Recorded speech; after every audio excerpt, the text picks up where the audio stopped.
Debate വിത്ത് സ്മൃതി പരുത്തിക്കാട്. ഭീകരവാദത്തിനെതിരായ സർവകക്ഷി സംഘത്തിൽ ശശി തരൂരുണ്ട്. കോൺഗ്രസ് പ്രവർത്തക സമിതി അംഗം തരൂർ നയതന്ത്ര വിദഗ്ധനാണ്. UN പ്രവൃത്തി പരിചയമുള്ള ആളാണ്. പക്ഷേ എല്ലാത്തിലും ഉപരി ശശി തരൂർ കോൺഗ്രസ് MP-യാണ്, പ്രവർത്തക സമിതി അംഗമാണ്. അപ്പോൾ പിന്നെ പാർട്ടി അറിയാതെ കേന്ദ്ര സർക്കാർ സർവകക്ഷി സംഘത്തിൽ തരൂരിനെ എങ്ങനെ ഉൾപ്പെടുത്തും? രാഷ്ട്രമാണ് രാഷ്ട്രീയത്തെക്കാൾ വലുതെന്ന തരൂരിന്റെ വാചകം നല്ലതാണ്. രാഷ്ട്രത്തിൽ പക്ഷേ രാഷ്ട്രീയം കളിക്കുന്നത് ആരാണ് എന്ന് തരൂർ പരിശോധിച്ചിട്ടുണ്ടോ? മുൻപും പോയിട്ടുണ്ട് സർവകക്ഷി സംഘം വിദേശ പിന്തുണ തേടാൻ. അന്നൊക്കെ പാർട്ടികളോട് സമ്മതിച്ചിട്ടായിരുന്നു തീരുമാനം. പാകിസ്ഥാനുള്ള തിരിച്ചടിയിൽ സർക്കാരിന് പിന്തുണ നൽകിയ പ്രതിപക്ഷത്തെ ഒന്നും അറിയിക്കേണ്ട എന്നാണോ സർക്കാരിന്റെ തീരുമാനം? സർവകക്ഷി യോഗത്തിൽ മുഖം കാണിക്കാത്ത പ്രധാനമന്ത്രി, IMF സഹായത്തെ വോട്ടിനിട്ട് പരാജയപ്പെടുത്താതെ വിട്ടുനിന്നപ്പോൾ പ്രസ്താവനയിറക്കുന്ന പ്രതിരോധ മന്ത്രി, ഓപ്പറേഷൻ സിന്ദൂർ മുതലാക്കാൻ തിരങ്ക യാത്ര നടത്തുന്ന BJP, സർവകക്ഷി നയ തന്ത്രമോ എന്നതാണ് ചോദ്യം.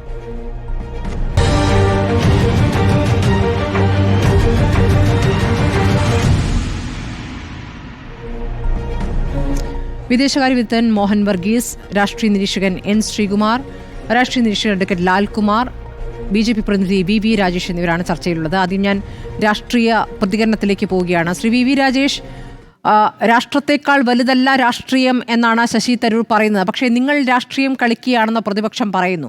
മറുപടിയുണ്ടോ? അല്ല, ഈ സമയത്ത് അങ്ങനെയുള്ള കാര്യങ്ങൾ ചർച്ച ചെയ്യുവാനോ അതിന് മറുപടി പറഞ്ഞ് നമ്മുടെ രാജ്യത്തിനകത്ത് വ്യത്യസ്ത അഭിപ്രായങ്ങൾക്ക് ഇടം കൊടുക്കുവാനുള്ള സമയമല്ല. അങ്ങനെയുള്ള കാര്യങ്ങൾക്കൊക്കെ തന്നെ നമുക്ക് ഒരുപാട് സമയം ഉണ്ടായിട്ടുണ്ട് നേരത്തെ, ഇനിയും സമയമുണ്ടാകും. ഇപ്പോൾ നമ്മൾ മുഴുവൻ ജനതയും ഒരുമിച്ച് നിന്നുകൊണ്ട് നമ്മുടെ രാജ്യത്തെ ഒറ്റക്കെട്ടായി മുന്നോട്ട് നയിക്കുകയാണ്. നമ്മുടെ രാജ്യം നടത്തിയ പരിശ്രമങ്ങളെ ജനങ്ങളെ ബോധ്യപ്പെടുത്തുകയാണ്. അതോടൊപ്പം തന്നെ ഈ രാജ്യത്ത് അസ്ഥിരത ഉണ്ടാക്കുവാൻ വേണ്ടി പാകിസ്ഥാൻ, അത് കോൺഗ്രസിൻ്റെ ഭരണകാലത്തുൾപ്പെടെ നടത്തിക്കൊണ്ടിരുന്ന കാര്യങ്ങൾ മറ്റു പാർട്ടികളൊക്കെ ഭരിച്ചിട്ടുണ്ട്, VPC ഉൾപ്പെടെയുള്ള ഭരിച്ചിട്ടുണ്ട്. ഈ സമയത്തൊക്കെ തന്നെ ചെറുതും വലുതുമായി പാകിസ്ഥാൻ തുടർന്നുകൊണ്ടിരിക്കുന്ന ഈ അസ്ഥിരത ഉണ്ടാക്കുവാൻ ശ്രമിക്കുന്ന കാര്യങ്ങളെക്കുറിച്ച് ലോകരാജ്യങ്ങളെ ബോധ്യപ്പെടുത്തുകയാണ്. രാഷ്ട്രീയ വിയോജിപ്പുകളൊക്കെ നമുക്കാകാം, അതിനൊക്കെ സമയമുണ്ട്. അതുകൊണ്ട് തന്നെ BJP എന്ന രാഷ്ട്രീയ പാർട്ടി ഇതിൽ യാതൊരു തരത്തിലുള്ള മുതലെടുപ്പും രാഷ്ട്രത്തിന്റെ നിലനിൽപ്പിന്റെ കാര്യത്തിൽ ഒരിക്കലും നടത്തിയിട്ടില്ല. ഞങ്ങൾക്ക് അങ്ങനെയുള്ള പ്രതിപക്ഷം രാഷ്ട്രീയ മുതലെടുപ്പ് കാണിച്ച ഒരു ഇൻസ്റ്റൻസ് ചൂണ്ടിക്കാണിക്കാമോ? ഈ പാകിസ്ഥാന് തിരിച്ചടി നൽകിയ ശേഷം, തിരിച്ചടി നൽകും മുൻപായാലും. അല്ല, ഞാൻ പറഞ്ഞല്ലോ, ഇപ്പം ഈ നമ്മളിപ്പോൾ ചർച്ച ചെയ്ത് നടക്കുന്ന ഈ സമയത്തുൾപ്പെടെ അങ്ങനെയുള്ള തർക്കങ്ങൾക്കുള്ള സമയമല്ല. പ്രതിപക്ഷത്തെ കുറ്റപ്പെടുത്തുക, അവരുടെ ഭരണകാലത്തൂടെ എല്ലാം മോശമാണെന്ന് പറയുക, അങ്ങനെയൊക്കെ പറഞ്ഞ് നമ്മൾ ചർച്ചകൾ വലിച്ചു നീട്ടേണ്ട വാഗ്വാദങ്ങൾ ഇന്ത്യക്കകത്തുണ്ടാകേണ്ട സമയമല്ല ഇത്. നമ്മുടെ രാജ്യത്തുനിന്ന് ഉണ്ടാകുന്ന ഏതെങ്കിലും ഒരു ചെറിയ അപസ്വരം പോലും പാകിസ്ഥാൻ മാധ്യമങ്ങൾ വളരെ വലുതായിട്ട് ഹൈലൈറ്റ് ചെയ്തുകൊണ്ട് ഇന്ത്യക്ക്, നമ്മുടെ രാജ്യത്തിനകത്ത് ആഭ്യന്തര പ്രശ്നങ്ങളുണ്ട്, തർക്കങ്ങളുണ്ട്, സംഘർഷമുണ്ട് എന്ന് വരുത്തുവാനുള്ള പരിശ്രമം നടത്തുന്ന കാലഘട്ടമാണിത്. അതുകൊണ്ട് തന്നെ പ്രതിപക്ഷത്തിന്റെ വിഷയമാണോ? VV രാജേഷ്, തർക്കത്തിന്റെ വിഷയമാണോ? ഇവിടെ നിന്നും ഒരു നയതന്ത്ര സംഘത്തെ അയക്കുന്നു, അതിൽ എല്ലാ രാഷ്ട്രീയ പാർട്ടി നേതാക്കളെയും ഉൾപ്പെടുത്തുന്നു. വളരെ നല്ല കാര്യം, ഏറ്റവും ശ്ലാഘനീയമായ കാര്യം. പ്രതിപക്ഷത്തെ അംഗങ്ങളുമുണ്ട്. പക്ഷേ ആ പ്രതിപക്ഷത്തെ ഓരോ പാർട്ടിയോടുമാണല്ലോ ഞങ്ങൾക്ക് ആളെ തരൂ, ആരെയാണ് നിങ്ങൾ അയക്കുക എന്ന് ചോദിക്കുക. ഇനിയിപ്പോൾ തരൂർ ഒരു വിദേശകാര്യ വിദഗ്ധനാണ്, തരൂരിനെ തന്നെ വേണം എന്നുണ്ടെങ്കിൽ തരൂരിനെ തരുമോ എന്ന് പാർട്ടിയോട് ചോദിക്കണ്ടേ? തരൂരിനോട് നേരിട്ട് വിളിക്കുക, കോൺഗ്രസിനെ അറിയിക്കാതിരിക്കുക, ഇതെന്ത് രാഷ്ട്രീയ മര്യാദയാണ്? തർക്ക വിതർക്കങ്ങളല്ല, രാഷ്ട്രീയ മര്യാദ എന്നൊരു വാക്കുണ്ടല്ലോ. അല്ല, ഞാൻ ചോദിക്കുന്നത് എങ്ങനെ ഇങ്ങനെയൊക്കെ ചിന്തിക്കാൻ സാധിക്കുന്നു എന്നുള്ളതാണ്. ഇപ്പോൾ എക്സ്റ്റേണൽ അഫയേഴ്സിൻ്റെ സ്റ്റാൻഡിംഗ് കമ്മിറ്റിയുടെ ചെയർമാനാണ് ശ്രീ ശശി തരൂർ. അദ്ദേഹത്തിൻ്റെ വിദേശ കാര്യങ്ങളിലുള്ള, വിദേശ രാഷ്ട്രത്തിലുള്ള പരിചയത്തെക്കുറിച്ചും കമ്മ്യൂണിക്കേറ്റ് ചെയ്യാനുള്ള സ്കില്ലിനെക്കുറിച്ചും നമുക്ക് ആർക്കും തന്നെ, അത് അദ്ദേഹം ഞങ്ങൾക്കെതിരായിട്ട് 3 തവണ തിരുവനന്തപുരത്ത് 4 തവണ 2009 മുതൽ മത്സരിക്കുമ്പോൾ ഉൾപ്പെടെ ഞങ്ങൾ പറഞ്ഞിട്ടുള്ള അദ്ദേഹത്തിൻ്റെ കമ്മ്യൂണിക്കേഷൻ സ്കില്ല് വളരെ മികച്ചതാണ്. അദ്ദേഹത്തിന് ഒരുപാട് ബന്ധങ്ങളുണ്ട്. അപ്പോൾ അദ്ദേഹത്തെ നമുക്ക് പരമാവധി എങ്ങനെ പ്രയോജനപ്പെടുത്താം എന്നല്ലേ ചിന്തിക്കുക. ബഹുമാനപ്പെട്ട ശ്രീ ET മുഹമ്മദ് ബഷീർ നല്ലൊരു പാർലമെൻറ്റേറിയനാണ്, മന്ത്രിയായിരുന്ന പരിചയമുണ്ട്, മുസ്ലിം ലീഗിൻ്റെ സമുന്നത നേതാവാണ്. അദ്ദേഹത്തിൻ്റെ ആ പോസിറ്റീവായിട്ട് സൈഡുകൾ എങ്ങനെ പ്രയോജനപ്പെടുത്താം? ജോൺ ബ്രിട്ടാസ്, മാർക്സിസ്റ്റ് പാർട്ടി എന്നുള്ള ഒരു വലിയ പാർട്ടി, ആ പാർട്ടിയുടെ ഏറ്റവും നന്നായിട്ട് കാര്യങ്ങൾ അവതരിപ്പിക്കുന്ന MP-മാരിൽ ഒരാൾ, അദ്ദേഹത്തിൻ്റെ ശേഷി എങ്ങനെ പ്രയോജനപ്പെടുത്താം? അങ്ങനെയാണ് കേന്ദ്ര ഗവൺമെൻറ് ചിന്തിച്ച് ശ്രീ ശശി തരൂരിനെ ഈ സംഘത്തിൽ ഉൾപ്പെടുത്തിയത്. പിന്നെ ശശി തരൂരിൻ്റെ പേര് എന്തുകൊണ്ട് ഇത്രയും പ്രധാനപ്പെട്ട ഒരു വ്യക്തിയുടെ പേര്, പ്രത്യേകിച്ച് വിദേശ കാര്യങ്ങളിൽ ഇത്രത്തോളം അവഗാഹമുള്ളൊരു വ്യക്തിയുടെ പേര് കോൺഗ്രസിൻ്റെ ലിസ്റ്റിൽ ഇല്ലാതെ പോയി എന്നുള്ളത് കോൺഗ്രസ് ആണ് ചിന്തിക്കേണ്ടത്. വിദേശ രാജ്യങ്ങൾ യാത്ര ചെയ്യാൻ പറ്റാത്ത ആളാണോ തരൂർ? അദ്ദേഹത്തിന് ഈ കാര്യങ്ങൾ മറ്റുള്ള രാജ്യങ്ങളിൽ പോയി പറയുവാനുള്ള ശേഷിയില്ലേ എന്നൊക്കെ കോൺഗ്രസ് ആണ് ചിന്തിക്കേണ്ടത്. പക്ഷേ ഇന്ത്യ ഗവൺമെൻറ് ചിന്തിച്ചത് ശശി തരൂരിൻ്റെ ശേഷി, ശശി തരൂരിൻ്റെ കഴിവ് എങ്ങനെ നമ്മുടെ രാജ്യത്തിന് പ്രയോജനപ്പെടുത്താം എന്നുള്ളതാണ് കേന്ദ്ര ഗവൺമെൻറ് ചിന്തിച്ചതാണ് ഞാൻ മനസ്സിലാക്കുന്നത്. അപ്പോൾ ശശി തരൂരിനെ ഒരു കോൺഗ്രസ് MP ആയി കാണുന്നില്ല, കോൺഗ്രസിന്റെ പ്രവർത്തക സമിതി അംഗമായി കാണുന്നില്ല, ഈ പറഞ്ഞ എക്സ്റ്റേണൽ അഫയേഴ്സ് സ്റ്റാൻഡിംഗ് കമ്മിറ്റിയുടെ ചെയർമാനായി കാണുന്നു. അതുകൊണ്ട് നേരിട്ട് വിളിച്ചു, അത് പാർട്ടിയെ അറിയിക്കേണ്ട കാര്യമില്ല. ഇതാണ് BJP നിലപാട് അല്ലേ? ഞാൻ അങ്ങനെയൊന്നും പറഞ്ഞില്ല. കൈപ്പത്തി അടയാളത്തിൽ ജയിച്ച ശശി തരൂർ കോൺഗ്രസിന്റെ MP എങ്ങനെ അല്ലാതാകും? പ്രത്യേകിച്ച് ഇവിടെ നിങ്ങൾ എങ്ങനെ കാണുന്നു എന്നുള്ളതാണ്. 4 കൊല്ലം കൊണ്ട് ഞങ്ങളുടെ സ്ഥാനാർത്ഥിയെ BJP തരൂരിനെ എങ്ങനെ കാണുന്നു എന്നതായിരുന്നു ചോദ്യം. അല്ല, അയ്യോ, കൈപ്പത്തി അടയാളത്തിൽ ജയിച്ച കോൺഗ്രസിൻ്റെ വർക്കിംഗ് കമ്മിറ്റി മെമ്പർ കോൺഗ്രസിൻ്റെ MP ആണ്. ഞങ്ങൾ മനസ്സിലാക്കിയത് ഇപ്പോൾ E.T. മുഹമ്മദ് ബഷീർ അദ്ദേഹം UDFൻ്റെ MP ആണ്, ലീഗിൻ്റെ MP ആണ്. ആശയപരമായിട്ട് BJP എന്ന രാഷ്ട്രീയ പാർട്ടിയുമായിട്ട് അത് അവർക്ക് ഒരിക്കലും യോജിക്കാൻ സാധിക്കില്ല, യോജിച്ചിട്ടില്ല. പക്ഷേ E.T. മുഹമ്മദ് ബഷീറിൻ്റെ ഒരു ശശി തരൂരിൻ്റെ ഒരു ശേഷി അതിന് രാജ്യത്തിന് എങ്ങനെ പ്രയോജനപ്പെടുത്താം? നമ്മളത് പ്രയോജനപ്പെടുത്താതിരുന്നാൽ നമ്മൾ വരും തലമുറകളോട് ചെയ്യേണ്ട കാര്യം ചെയ്യാതിരിക്കുന്നതിന് തുല്യമായിരിക്കും. പ്രയോജനപ്പെടുത്തേണ്ട എന്നാരെങ്കിലും പറഞ്ഞോ? ഇതിൽ നിങ്ങൾ രാഷ്ട്രീയ മര്യാദ കാണിച്ചു എന്നായിരുന്നു ചോദ്യം. ഞാൻ താങ്കളിലേക്ക് വരാം. ശ്രീ N. ശ്രീകുമാർ കോൺഗ്രസ് അനുഭാവിയാണ്, കോൺഗ്രസിന്റെ ഭാഗം പറയുന്നു. ശ്രീ N. ശ്രീകുമാർ, ഇപ്പോൾ ഈ external affairs standing committee chairman എന്ന നിലയ്ക്ക് ശശി തരൂരിനെ നേരിട്ട് ക്ഷണിക്കുന്നു. ശശി തരൂരിന്റെ എക്സ്പെർട്ടീസിൽ ഉപയോഗിക്കുക എന്നുള്ളത് രാജ്യത്തിന് മുഴുവൻ അറിയാവുന്ന കാര്യമാണ്, അത് വേണ്ടതാണ്. പക്ഷെ അത് പാർട്ടിയോട് കൺസൾട്ട് ചെയ്തില്ല എന്ന് കോൺഗ്രസ് പറയുന്നത് അത് ഈ അവസരത്തിൽ ശരിയാണോ എന്ന് BJP ചോദിക്കുകയാണ്. നോക്കൂ ശ്രീമതി സ്മൃതി, രാജ്യ താല്പര്യത്തിന്റെ വിഷയമാണ് നമ്മൾ ചർച്ച ചെയ്യുന്നത്. ഒരു പാർലമെന്ററി പ്രതിനിധി സംഘത്തെ അയക്കാൻ കേന്ദ്ര ഗവൺമെന്റ് തീരുമാനിക്കുന്നു. എല്ലാ കക്ഷി പ്രതിനിധികളെയും അത് ഉൾപ്പെടുത്തുന്നു. അത് കേന്ദ്ര ഗവൺമെന്റ് തിരഞ്ഞെടുക്കുകയാണെങ്കിൽ അതൊരു രാഷ്ട്രീയ മര്യാദയാണോ എന്നുള്ള സ്ഥിരം ചോദ്യം നമുക്കിവിടെ ആവർത്തിക്കാം. പക്ഷെ ഇവിടെ വിഷയം എന്താണെന്ന് വെച്ചാൽ ശശി തരൂരിന്റെ കേന്ദ്ര ഗവൺമെന്റ് അവരുടെ പ്രതിനിധി സംഘത്തിൽ ഉൾപ്പെടുത്തുന്നു. സ്മൃതി ചോദിച്ചതുപോലെ അവർ സ്വയമേവ ഉൾപ്പെടുത്തുന്നു. ശശി തരൂരിനെ വിളിച്ചു പറയുന്നു, കോൺഗ്രസിനെ അറിയിക്കുന്നില്ല. കോൺഗ്രസിനോട് പറഞ്ഞത് 4 പ്രതിനിധികളെ തരണം. കോൺഗ്രസ് 4 പ്രതിനിധികളുടെ പേര് കൊടുത്തു. അതിൽ മുൻ വിദേശകാര്യമന്ത്രി ആനന്ദ് ശർമ്മ ഉൾപ്പെടെയുള്ള പ്രഗത്ഭർ അതിലുണ്ട്.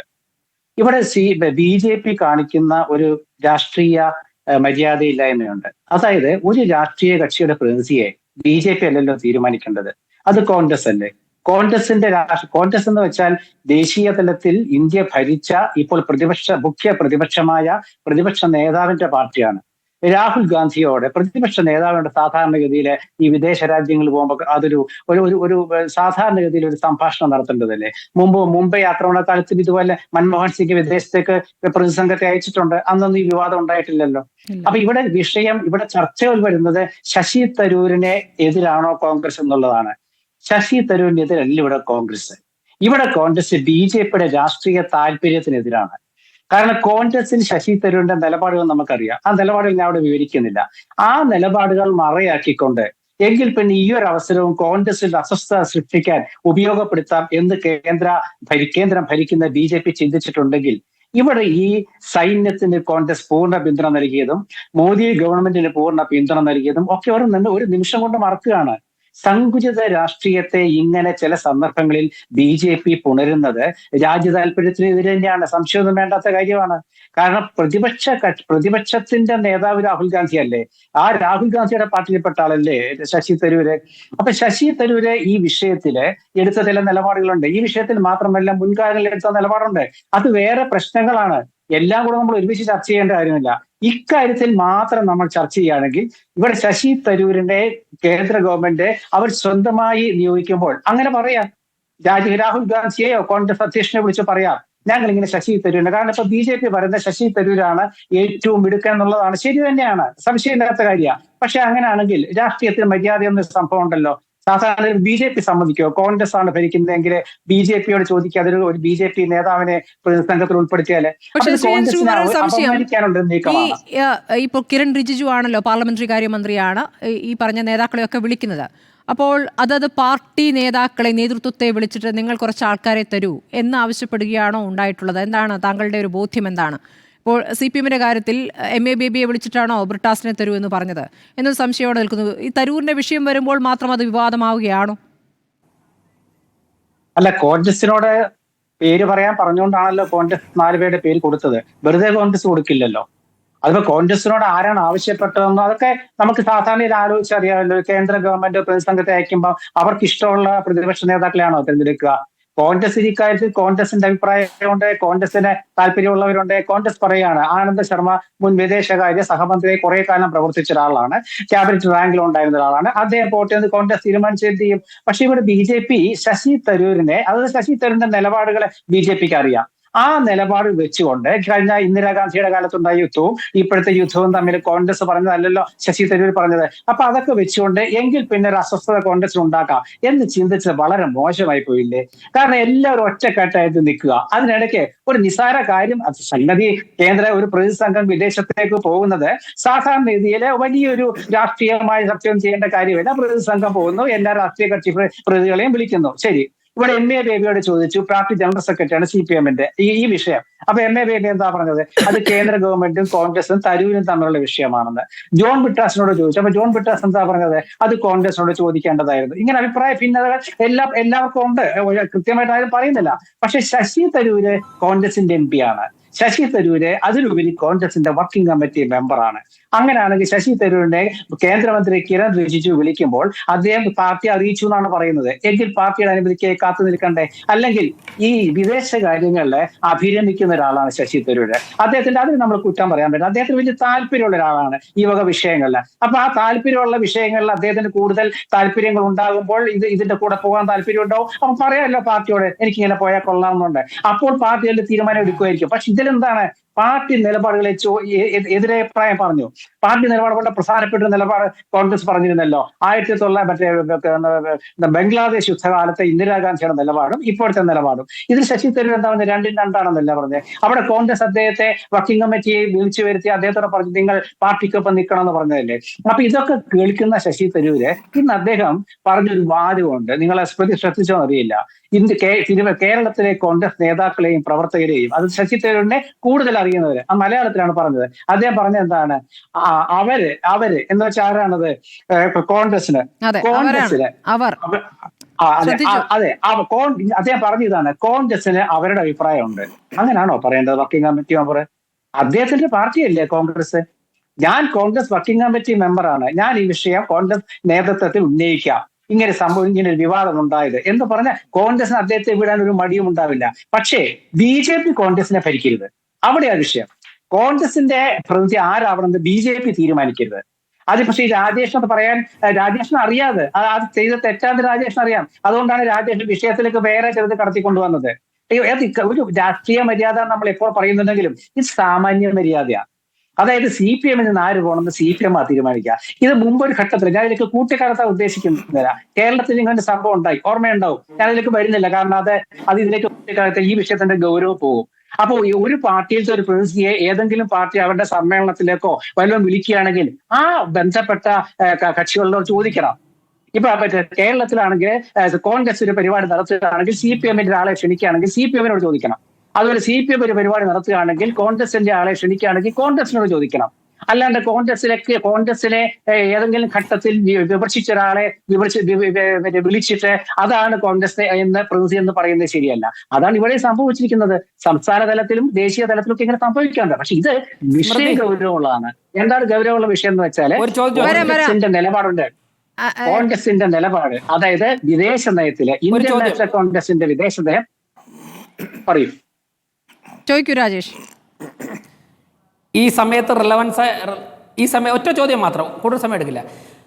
ബഹുമാനപ്പെട്ട ശ്രീകുമാർ പറഞ്ഞു കുറച്ച് രാഷ്ട്രീയ മര്യാദയെക്കുറിച്ചൊക്കെ പറയുന്നു. ഞാൻ ചോദിക്കട്ടെ, CPM-ന്റെ സമ്മതത്തോടു കൂടിയാണോ സോമനാഥ് ചാറ്റർജിയെ സ്പീക്കർ സ്ഥാനത്തേക്ക് കോൺഗ്രസ് തീരുമാനിച്ച് മുന്നോട്ട് പോയത്?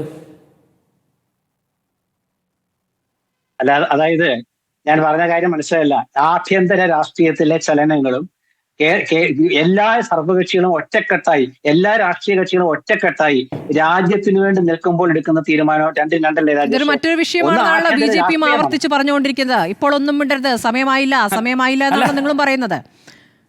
രാജേഷ് ഒരു മിനിറ്റ്. രാജേഷ്, രാജേഷ് ചോദ്യത്തിന് പ്രസക്തിയുണ്ട്. കാരണം ആഭ്യന്തര രാഷ്ട്രീയത്തില് കേന്ദ്രത്തിൽ ഗവൺമെന്റ് രൂപീകരിക്കുമ്പോൾ ആ ഗവൺമെന്റിലെ എന്തൊക്കെ സംവിധാനം വേണമെന്നുള്ളത് രാഷ്ട്രീയ കക്ഷികൾ പരസ്പരം ചർച്ച ചെയ്ത് തീരുമാനിക്കുന്നതാണ്. അതൊരു ആഭ്യന്തര രാഷ്ട്രീയ വിഷയം, നമുക്കുള്ളിലെ വിഷയമാണ്. ഇതല്ല, ഇത് പാകിസ്ഥാൻ എന്ന ശത്രു രാജ്യം ഇന്ത്യയിലേക്ക് ഭീകരരെ അയച്ച് നിരപരാധികളെ കൊന്ന ശേഷം കേന്ദ്ര ഗവൺമെന്റ് എടുക്കുന്ന തീരുമാനത്തിന് പൂർണ്ണ പിന്തുണ നൽകുകയാണ് ഇന്ത്യയിലെ മുഖ്യ പ്രതിപക്ഷം എന്ന് മാത്രമല്ല വർഷങ്ങളോളം ഇന്ത്യ ഭരിച്ച കോൺഗ്രസ്. ആ കോൺഗ്രസിനെ നിങ്ങൾ ഈ സമയത്ത്, അതായത് രാജേഷിന്റെ പാർട്ടി ഈ സമയത്ത് ചെയ്യേണ്ടത് എന്താണെന്ന് വെച്ചാൽ കോൺഗ്രസിനോടാ ചോദിക്കേണ്ടിയിരുന്നത്. നിങ്ങൾ സോംനാഥ് ചാറ്റർജിയെ സ്പീക്കറായി പാർട്ടി തീരുമാനിച്ച് നൽകിയത് തന്നെയാണ് കേട്ടോ. അല്ലല്ല, ഞാനത് അതിലേക്ക് ചർച്ച പരിധിരിച്ചുവിട്ടാൽ ശരിയാവില്ല. അതിനുശേഷം സംഭവിച്ച ശരി, പക്ഷെ പാർട്ടി തീരുമാനിച്ച് നൽകിയതല്ല. അത് അല്ല, ഒരു മിനിറ്റ് സ്മൃതി, അതിൽ അക്കാലത്ത് പുറത്താക്കിയ ശേഷമാണ് അദ്ദേഹം തുടർന്നത്. അല്ലല്ല, ശേഷം പുറത്താക്കിയ ശേഷമാണ് തുടർന്നത്. രാജേഷിനോടാണ് ശ്രീ. അല്ല, ഒരു മിനിറ്റ് ഞാൻ പറയാം രാജേഷേ. CPM പുറത്താക്കിയ വ്യക്തിയാണ്. അതിൽ കോൺഗ്രസ് രാഷ്ട്രീയം കളിച്ചിട്ടുണ്ടാകും. അതുപോലെയാണോ പാകിസ്ഥാനുമായുള്ള അല്ലല്ല, നമ്മളിപ്പോൾ രാജ്യത്തിനകത്തെ രാഷ്ട്രീയ തർക്ക വിതർക്കങ്ങളല്ലല്ലോ രാജേഷ്. ഒരു തരത്തിലുള്ള കമ്പാരിസണും ഇല്ലാത്ത കാര്യമാണ്. നമ്മുടെ സമയം കളയണ്ട. രാജേഷേ, ഞാൻ രാജേഷിന്റെ ചോദ്യത്തിന് ഉത്തരം പറഞ്ഞു, പക്ഷെ ഞാൻ ചർച്ചാ വിഷയം ആക്കുന്നില്ല. കാരണം എന്താ വെച്ചാൽ ഇത് നമ്മൾ ഒറ്റക്കെട്ടായി നിൽക്കേണ്ട ഘട്ടമാണ്. ഇന്ത്യൻ രാഷ്ട്രീയത്തില് ഇതുപോലെ പ്രതിപക്ഷ കക്ഷികളെ പൂർണ്ണ പിന്തുണ നൽകേണ്ട അപൂർവ സന്ദർഭങ്ങളേ ഉള്ളൂ. അതിലൊന്ന് ഇന്ത്യയുടെ പരമാധികാരവും ഐക്യവും അഖണ്ഡതയും ഒക്കെയാണ്. ജയ് ഹിന്ദ് എന്ന് പറഞ്ഞ് കോൺഗ്രസ് നടത്താൻ പോകുന്ന യാത്രയൊക്കെ ഇതിന്റെ ഭാഗമായിട്ടാണല്ലോ. അപ്പൊ അതുകൊണ്ട് കോൺഗ്രസിന്റെ കാര്യം BJP തീരുമാനിക്കരുത്, കോൺഗ്രസിനെ അപമാനിക്കാൻ ശ്രമിക്കരുത്, ശശി തരൂരിന്റെ നിലപാടുകളെ ചൂഷണം ചെയ്യരുത്.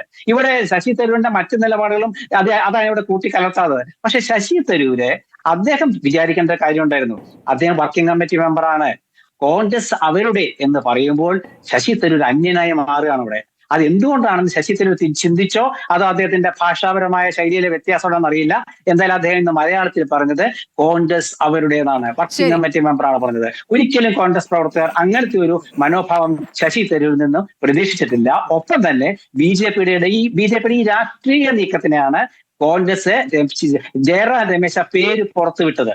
ജയറാം രമേശ് പേര് പുറത്തുവിട്ടത് BJPയെ തുറന്നു കാണിക്കാനാണ്. കോൺഗ്രസിന്റെ സൗഹാർദ്ദ സമീപനവും BJPയുടെ രാഷ്ട്രീയ ആ ഒരു നീക്കവും തുറന്നു കാണിക്കാനാണ് ആ 4 പേരുകളും പുറത്തുവിട്ടത്. ശരി, മോഹൻ വർഗീസ്, ഇപ്പോൾ ഞാനും അവരും എന്ന രൂപത്തിൽ ശശി തരൂർ സ്വയം എങ്ങനെ കാണുന്നു, പാർട്ടി എങ്ങനെ കാണുന്നു എന്ന് വ്യക്തമാക്കി കഴിഞ്ഞിരിക്കുന്നു ഇന്നത്തെ അവസാനത്തെ പ്രതികരണത്തിൽ.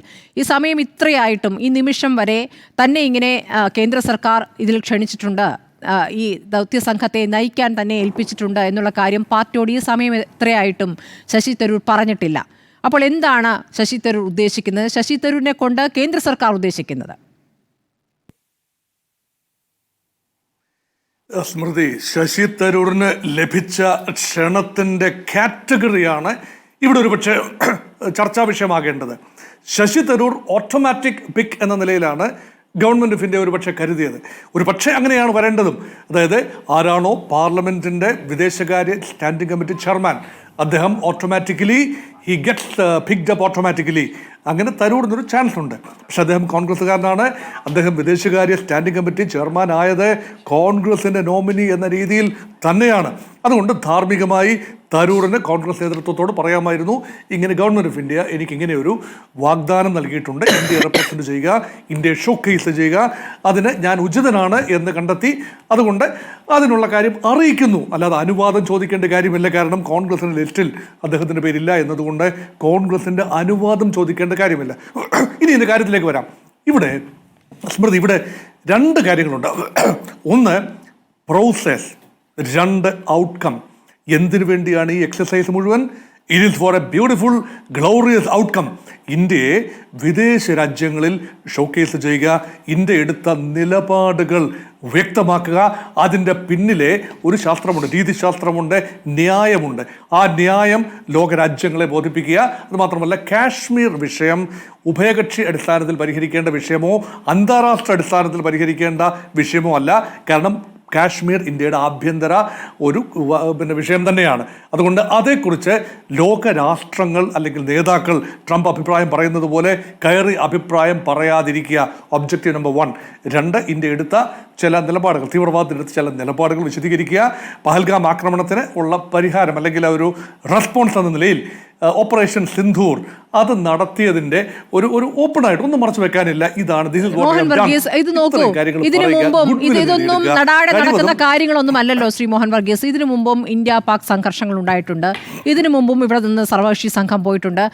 അവിടെയൊക്കെ തന്നെയും താങ്കൾ പറഞ്ഞ പോസിറ്റീവ് ഔട്ട്കം ഉണ്ടായിട്ടുണ്ട്. 94-ലും 2008-ലും ദൗത്യ സംഘങ്ങൾ പോയല്ലോ. പോസിറ്റീവ് ഔട്ട്കം അല്ലേ ഉണ്ടായിട്ടുള്ളത്. 94-ൽ നരസിംഹറാവു പ്രധാനമന്ത്രിയായിരിക്കെ AB വാജ്പേയി പ്രതിപക്ഷ നേതാവാണ്. സൽമാൻ ഖുർഷിദും വാജ്പേയിയും അടക്കമുള്ളവരെയാണെന്ന് ജനീവയിൽ ഹ്യൂമൻ റൈറ്റ്സ് കമ്മീഷനിൽ വിട്ടത്. ജമ്മു കശ്മീരിൽ മനുഷ്യാവകാശ ലംഘനം നടക്കുന്നു എന്ന പാകിസ്ഥാന്റെ പ്രമേയം, അവിടെ ആ പ്രമേയത്തെ തോൽപ്പിക്കാൻ അന്നത്തെ വാജ്പേയിയുടെ പ്രസംഗത്തിന് സാധിച്ചു. അത് സംഭവിച്ചതല്ലേ? അപ്പോൾ വാജ്പേയിയെ പാർട്ടി അറിയാതെ വാജ്പേയി അങ്ങ് വിടുകയായിരുന്നു. അങ്ങനെയല്ലല്ലോ. ഇതിലൊക്കെ ഒരു രാഷ്ട്രീയ മര്യാദയുണ്ട്. 2008-ലാകട്ടെ പാരീസ് ആസ്ഥാനമായ ആഗോള സാമ്പത്തിക കുറ്റകൃത്യ നിരീക്ഷണ സംഘടന പാകിസ്ഥാനെ ഗ്രേ പട്ടികയിൽപ്പെടുത്തിയത് എങ്ങനെയാണ്? അന്നും ഇതുപോലെ ഒരു സർവകക്ഷി സംഘം പോയിട്ടാണല്ലോ. അപ്പോൾ ഇതൊക്കെ നടന്നിട്ടുള്ളതാണ് മുൻപ്. ഇതിപ്പോൾ പുതിയതായി അവതരിപ്പിക്കുക, ഞങ്ങൾ ചെയ്യുമ്പോൾ നിങ്ങൾ ആരും മിണ്ടരുത്, ഒരു എതിർ ശബ്ദവും പറയരുത്, മറ്റു അഭിപ്രായം പറയരുത്, അത് ദേശവിരുദ്ധമാകും എന്ന രൂപത്തിൽ അത് അവതരിപ്പിക്കുന്നത് യഥാർത്ഥത്തിൽ ഒരു രാഷ്ട്രീയ ദുഷ്ടലാക്കോടുകൂടിയല്ലേ ശ്രീ മോഹൻ വർഗീസ്? അതുകൊണ്ടാണ് സ്മൃതി, പ്രോസസ്സിൻ്റെ നൈർമല്യം, ഔട്ട്കം മെച്ചപ്പെടണമെങ്കിൽ ആ പ്രക്രിയയും കുറ്റമറ്റതായിരിക്കണം. ആ പ്രക്രിയയിൽ സ്വാഭാവികമായി സംഭവിക്കേണ്ടത് എന്താണ്? കോൺഗ്രസ് പാർട്ടിയുടെ അഭിപ്രായം ചോദിക്കണം. നിങ്ങളുടെ ലോട്ടായി ഞങ്ങൾ കരുതുന്നത് 4 പേരെ വിടാം. മറ്റേ ഘടകകക്ഷികൾ, ഇന്ത്യ മുന്നണിയിലെ ഘടകകക്ഷികൾക്ക് NCPക്കും പ്രധാനപ്പെട്ട ഘടകകക്ഷികൾക്ക് ഓരോ ആളുകളെ വീതം വിടാം. നിങ്ങൾ തീരുമാനിക്കുക. പക്ഷേ ഒരു കാര്യം ഇവിടെയുണ്ട്. നോക്കൂ, കോൺഗ്രസ് സെലക്ട് ചെയ്ത 4 പേർ ആരാണ്? അത് നമ്മൾ ആക്ച്വൽസിലേക്ക് വരികയാണ്. അതിൻ്റെ ന്യായാന്യായങ്ങളെക്കുറിച്ച് അല്ല, മറിച്ച് അതിന് ആക്ച്വൽസിലേക്ക് വരികയാണ്. Shashi Tharoor does not get picked up. Congress Shashi തരൂരിനെ പിക്ക് ചെയ്യില്ല എന്നത് ഗവൺമെൻറ് ഓഫ് ഇന്ത്യക്ക് ഒരുപക്ഷെ ഒരു സൂചനയുണ്ട്. അദ്ദേഹത്തിൻ്റെ മുൻ നിലപാടുകൾ അതിലേക്ക് കോൺഗ്രസിനെ എത്തിക്കും എന്ന ഒരു അഡ്മിനിഷൻ അല്ലെങ്കിൽ പ്രീമോണിഷൻ അതുണ്ട്. അതുകൊണ്ടായിരിക്കണം ശശി തരൂർ എന്തായാലും വേണം. അപ്പോൾ ഇത് നോക്കൂ, നയതന്ത്ര രംഗത്ത് നോക്കുമ്പോൾ ഗവൺമെൻറ് ഓഫ് ഇന്ത്യയുടെ അല്ലെങ്കിൽ ഏത് ഇൻകംബൻറ്റിൻ്റെയും പ്രൊറോഗറ്റീവാണ് ആരാണ് രാജ്യത്തെ പ്രതിനിധീകരിക്കേണ്ടത്. അതിൻ്റെ പിന്നിൽ രാഷ്ട്രീയമേ ഉണ്ടാകേണ്ടതില്ല. സർവകക്ഷി സംഘം ഉണ്ടാകട്ടെ, അതിന് ഓരോ പാർട്ടികളും അവരവരുടെ ലിസ്റ്റ് തരട്ടെ. പക്ഷേ ഗവൺമെൻറ് ഓഫ് ഇന്ത്യക്ക് ഉചിതരെന്ന് തോന്നുന്ന പാർലമെൻറ്റ് അംഗങ്ങളെ കക്ഷി പരിഗണനകൾക്ക് അതീതമായി തിരഞ്ഞെടുക്കാനുള്ള അവകാശമുണ്ട്. അത് പ്രൊറോഗറ്റീവാണ് ഭരണകക്ഷിയുടെ. അത് കോൺഗ്രസ് ആണെങ്കിലും ശരി, BJP ആണെങ്കിലും ശരി, അത് പ്രൊറോഗറ്റീവാണ്. പക്ഷേ ഇത്രയും വലിയൊരു സംഘം, 40 പേരടങ്ങുന്ന സംഘം, അപ്പം ഒരുപാട് സ്ലോട്ടുകളുണ്ട്.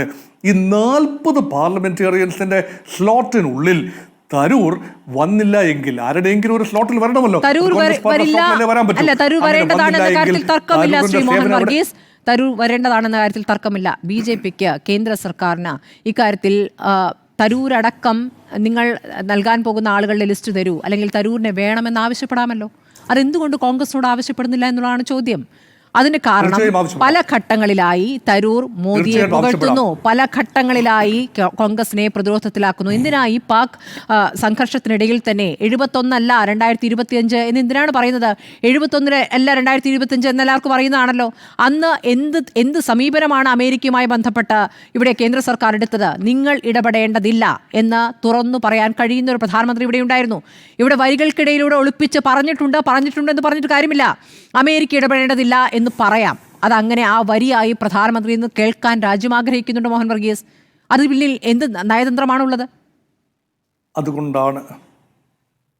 അതുകൊണ്ടാണ് Smriti, all eyes are upon Tharoor. there is a personal factor also. Tharoor wants to be utilized effectively, productively. അതിനുള്ളൊരു സാഹചര്യം, അതിനാണല്ലോ ഒരു പാർട്ടി എന്നൊക്കെ. തരൂരിനെ പോലെ ഒരു വിശ്വപൗരന് ഒരു പാർട്ടി എന്ന് പറയുന്നത് ഒരു വെഹിക്കിളാണ്. സാധാരണ ഈ KSU അല്ലെങ്കിൽ യൂത്ത് കോൺഗ്രസ് അങ്ങനെ ഉയർന്നു വന്ന് കോൺഗ്രസിൻ്റെ MP ആയ ഒരാളല്ല. അദ്ദേഹം മറ്റൊരു കരിയറിലായിരുന്നു. ഒരു ഗ്ലോബലി അക്നോളജ്ഡ് ഒരു റൈറ്ററാണ് അദ്ദേഹം. ഡിപ്ലോമാറ്റായിരുന്നു, യുണൈറ്റഡ് നേഷൻസിൻ്റെ അണ്ടർ സെക്രട്ടറി ജനറലുമായിരുന്നു. കഴിവുകളെല്ലാം കണ്ടെത്തിക്കൊണ്ട് സോണിയാഗാന്ധിയും മൻമോഹൻ സിംഗും ക്ഷണിച്ച് കോൺഗ്രസിലേക്ക് വരുത്തിയ നേതാവാണ്. അതെ, അങ്ങനെ വരുമ്പോൾ അദ്ദേഹം ചില കാര്യങ്ങൾ പ്രതീക്ഷിക്കും. താൻ ആയിരിക്കുന്ന ഒരു ഇടത്ത് ഒരു പരിഗണന ലഭിക്കണം. അത് BJP ആണെങ്കിലും കോൺഗ്രസ് ആണെങ്കിലും ഏത് കക്ഷിയാണെങ്കിലും പരിഗണന ലഭിക്കണം. ആദ്യകാലങ്ങളിൽ ആ പരിഗണന ലഭിച്ചു എന്നതുകൊണ്ടാണ് പാർലമെന്റ് അംഗത്വം ലഭിച്ചതും അദ്ദേഹത്തിന് വിദേശകാര്യ സഹമന്ത്രി സ്ഥാനം ലഭിച്ചത്. ഒരു ചെറിയ കാലഘട്ടത്തിലേക്കാണെങ്കിലും അത് ലഭിച്ചത് കോൺഗ്രസിന്റെ ഒരു മഹാമനസ്കത കൊണ്ട് തന്നെയാണ്. പക്ഷേ പിന്നീട് അദ്ദേഹം തഴയപ്പെട്ടു എന്നൊരു ചിന്തയുണ്ട്. പാർലമെന്റ് സീറ്റ് കൊടുത്തു, വിദേശകാര്യ സ്റ്റാൻഡിംഗ് കമ്മിറ്റി അധ്യക്ഷ സ്ഥാനം കൊടുത്തു. പക്ഷേ അദ്ദേഹം ആഗ്രഹിക്കുന്നത്, അദ്ദേഹം എഴുതിയ പുസ്തകങ്ങളുടെ, അദ്ദേഹം നൽകിയ പ്രഭാഷണങ്ങളുടെ, അദ്ദേഹം ഡെവലപ്പ് ചെയ്തെടുക്കുന്ന ഇന്ത്യ എന്ന ഒരു ആശയത്തിന്റെ, ഒരു നവീന ഇന്ത്യ എന്ന ആശയത്തിനെ, ഈ നവീന ഇന്ത്യ എന്ന ആശയത്തിൽ ലോക സമാധാനം പുനഃസ്ഥാപിക്കാൻ കഴിയുന്ന ലോക നേതാവാണ് മോദി എന്ന് പറയുകയും ഇപ്പുറത്ത് ഇടത് സർക്കാരിനെ പ്രകീർത്തിക്കുകയും ഒക്കെ ചെയ്യുന്ന നേതാവിനെ കോൺഗ്രസ് എങ്ങനെയാണ് കൂടുതൽ അവസരങ്ങൾ കൊടുക്കുക എന്ന ചോദ്യം ആ പാർട്ടിയെ സംബന്ധിച്ചുണ്ടാകുമല്ലോ. അതായിരിക്കാം ഒരുപക്ഷെ അവർക്കുള്ള തടസ്സമായി വന്നിരിക്കുന്നത്. അഡ്വക്കേറ്റ് ലാൽകുമാർ, ഇപ്പോൾ ഈ വിഷയം ഉരുത്തിരിഞ്ഞപ്പോൾ തരൂരിന്റെ പ്രതികരണം വന്ന ഘട്ടത്തിലായാലും CPM-ന്റെ പ്രതികരണം ഇക്കാര്യത്തിൽ വന്നിരിക്കുന്നത് പൂർണ്ണമായും കോൺഗ്രസിനൊപ്പമാണെന്നാണ് ഞാൻ മനസ്സിലാക്കുന്നത്. എല്ലാ രാഷ്ട്രീയ പാർട്ടികളെയും വിശ്വാസത്തിലെടുത്ത് വേണം മുന്നോട്ടുള്ള പ്രവർത്തനം, അതിൽ തന്നെ പാർലമെന്റ് സെഷൻ വിളിക്കണമെന്നത് ആവർത്തിച്ച് പറയുന്നതാണ്. സർവകക്ഷി യോഗത്തിൽ പ്രധാനമന്ത്രി പങ്കെടുക്കണമെന്നും പ്രതിപക്ഷം ഒറ്റക്കെട്ടായി ആവശ്യപ്പെടുന്ന കാര്യമാണ്. പക്ഷേ ഇത് BJP ഏകപക്ഷീയമായി ചില കാര്യങ്ങൾ, അല്ലെങ്കിൽ കേന്ദ്ര സർക്കാർ ഏകപക്ഷീയമായി ചില കാര്യങ്ങൾ ചെയ്യുന്നു.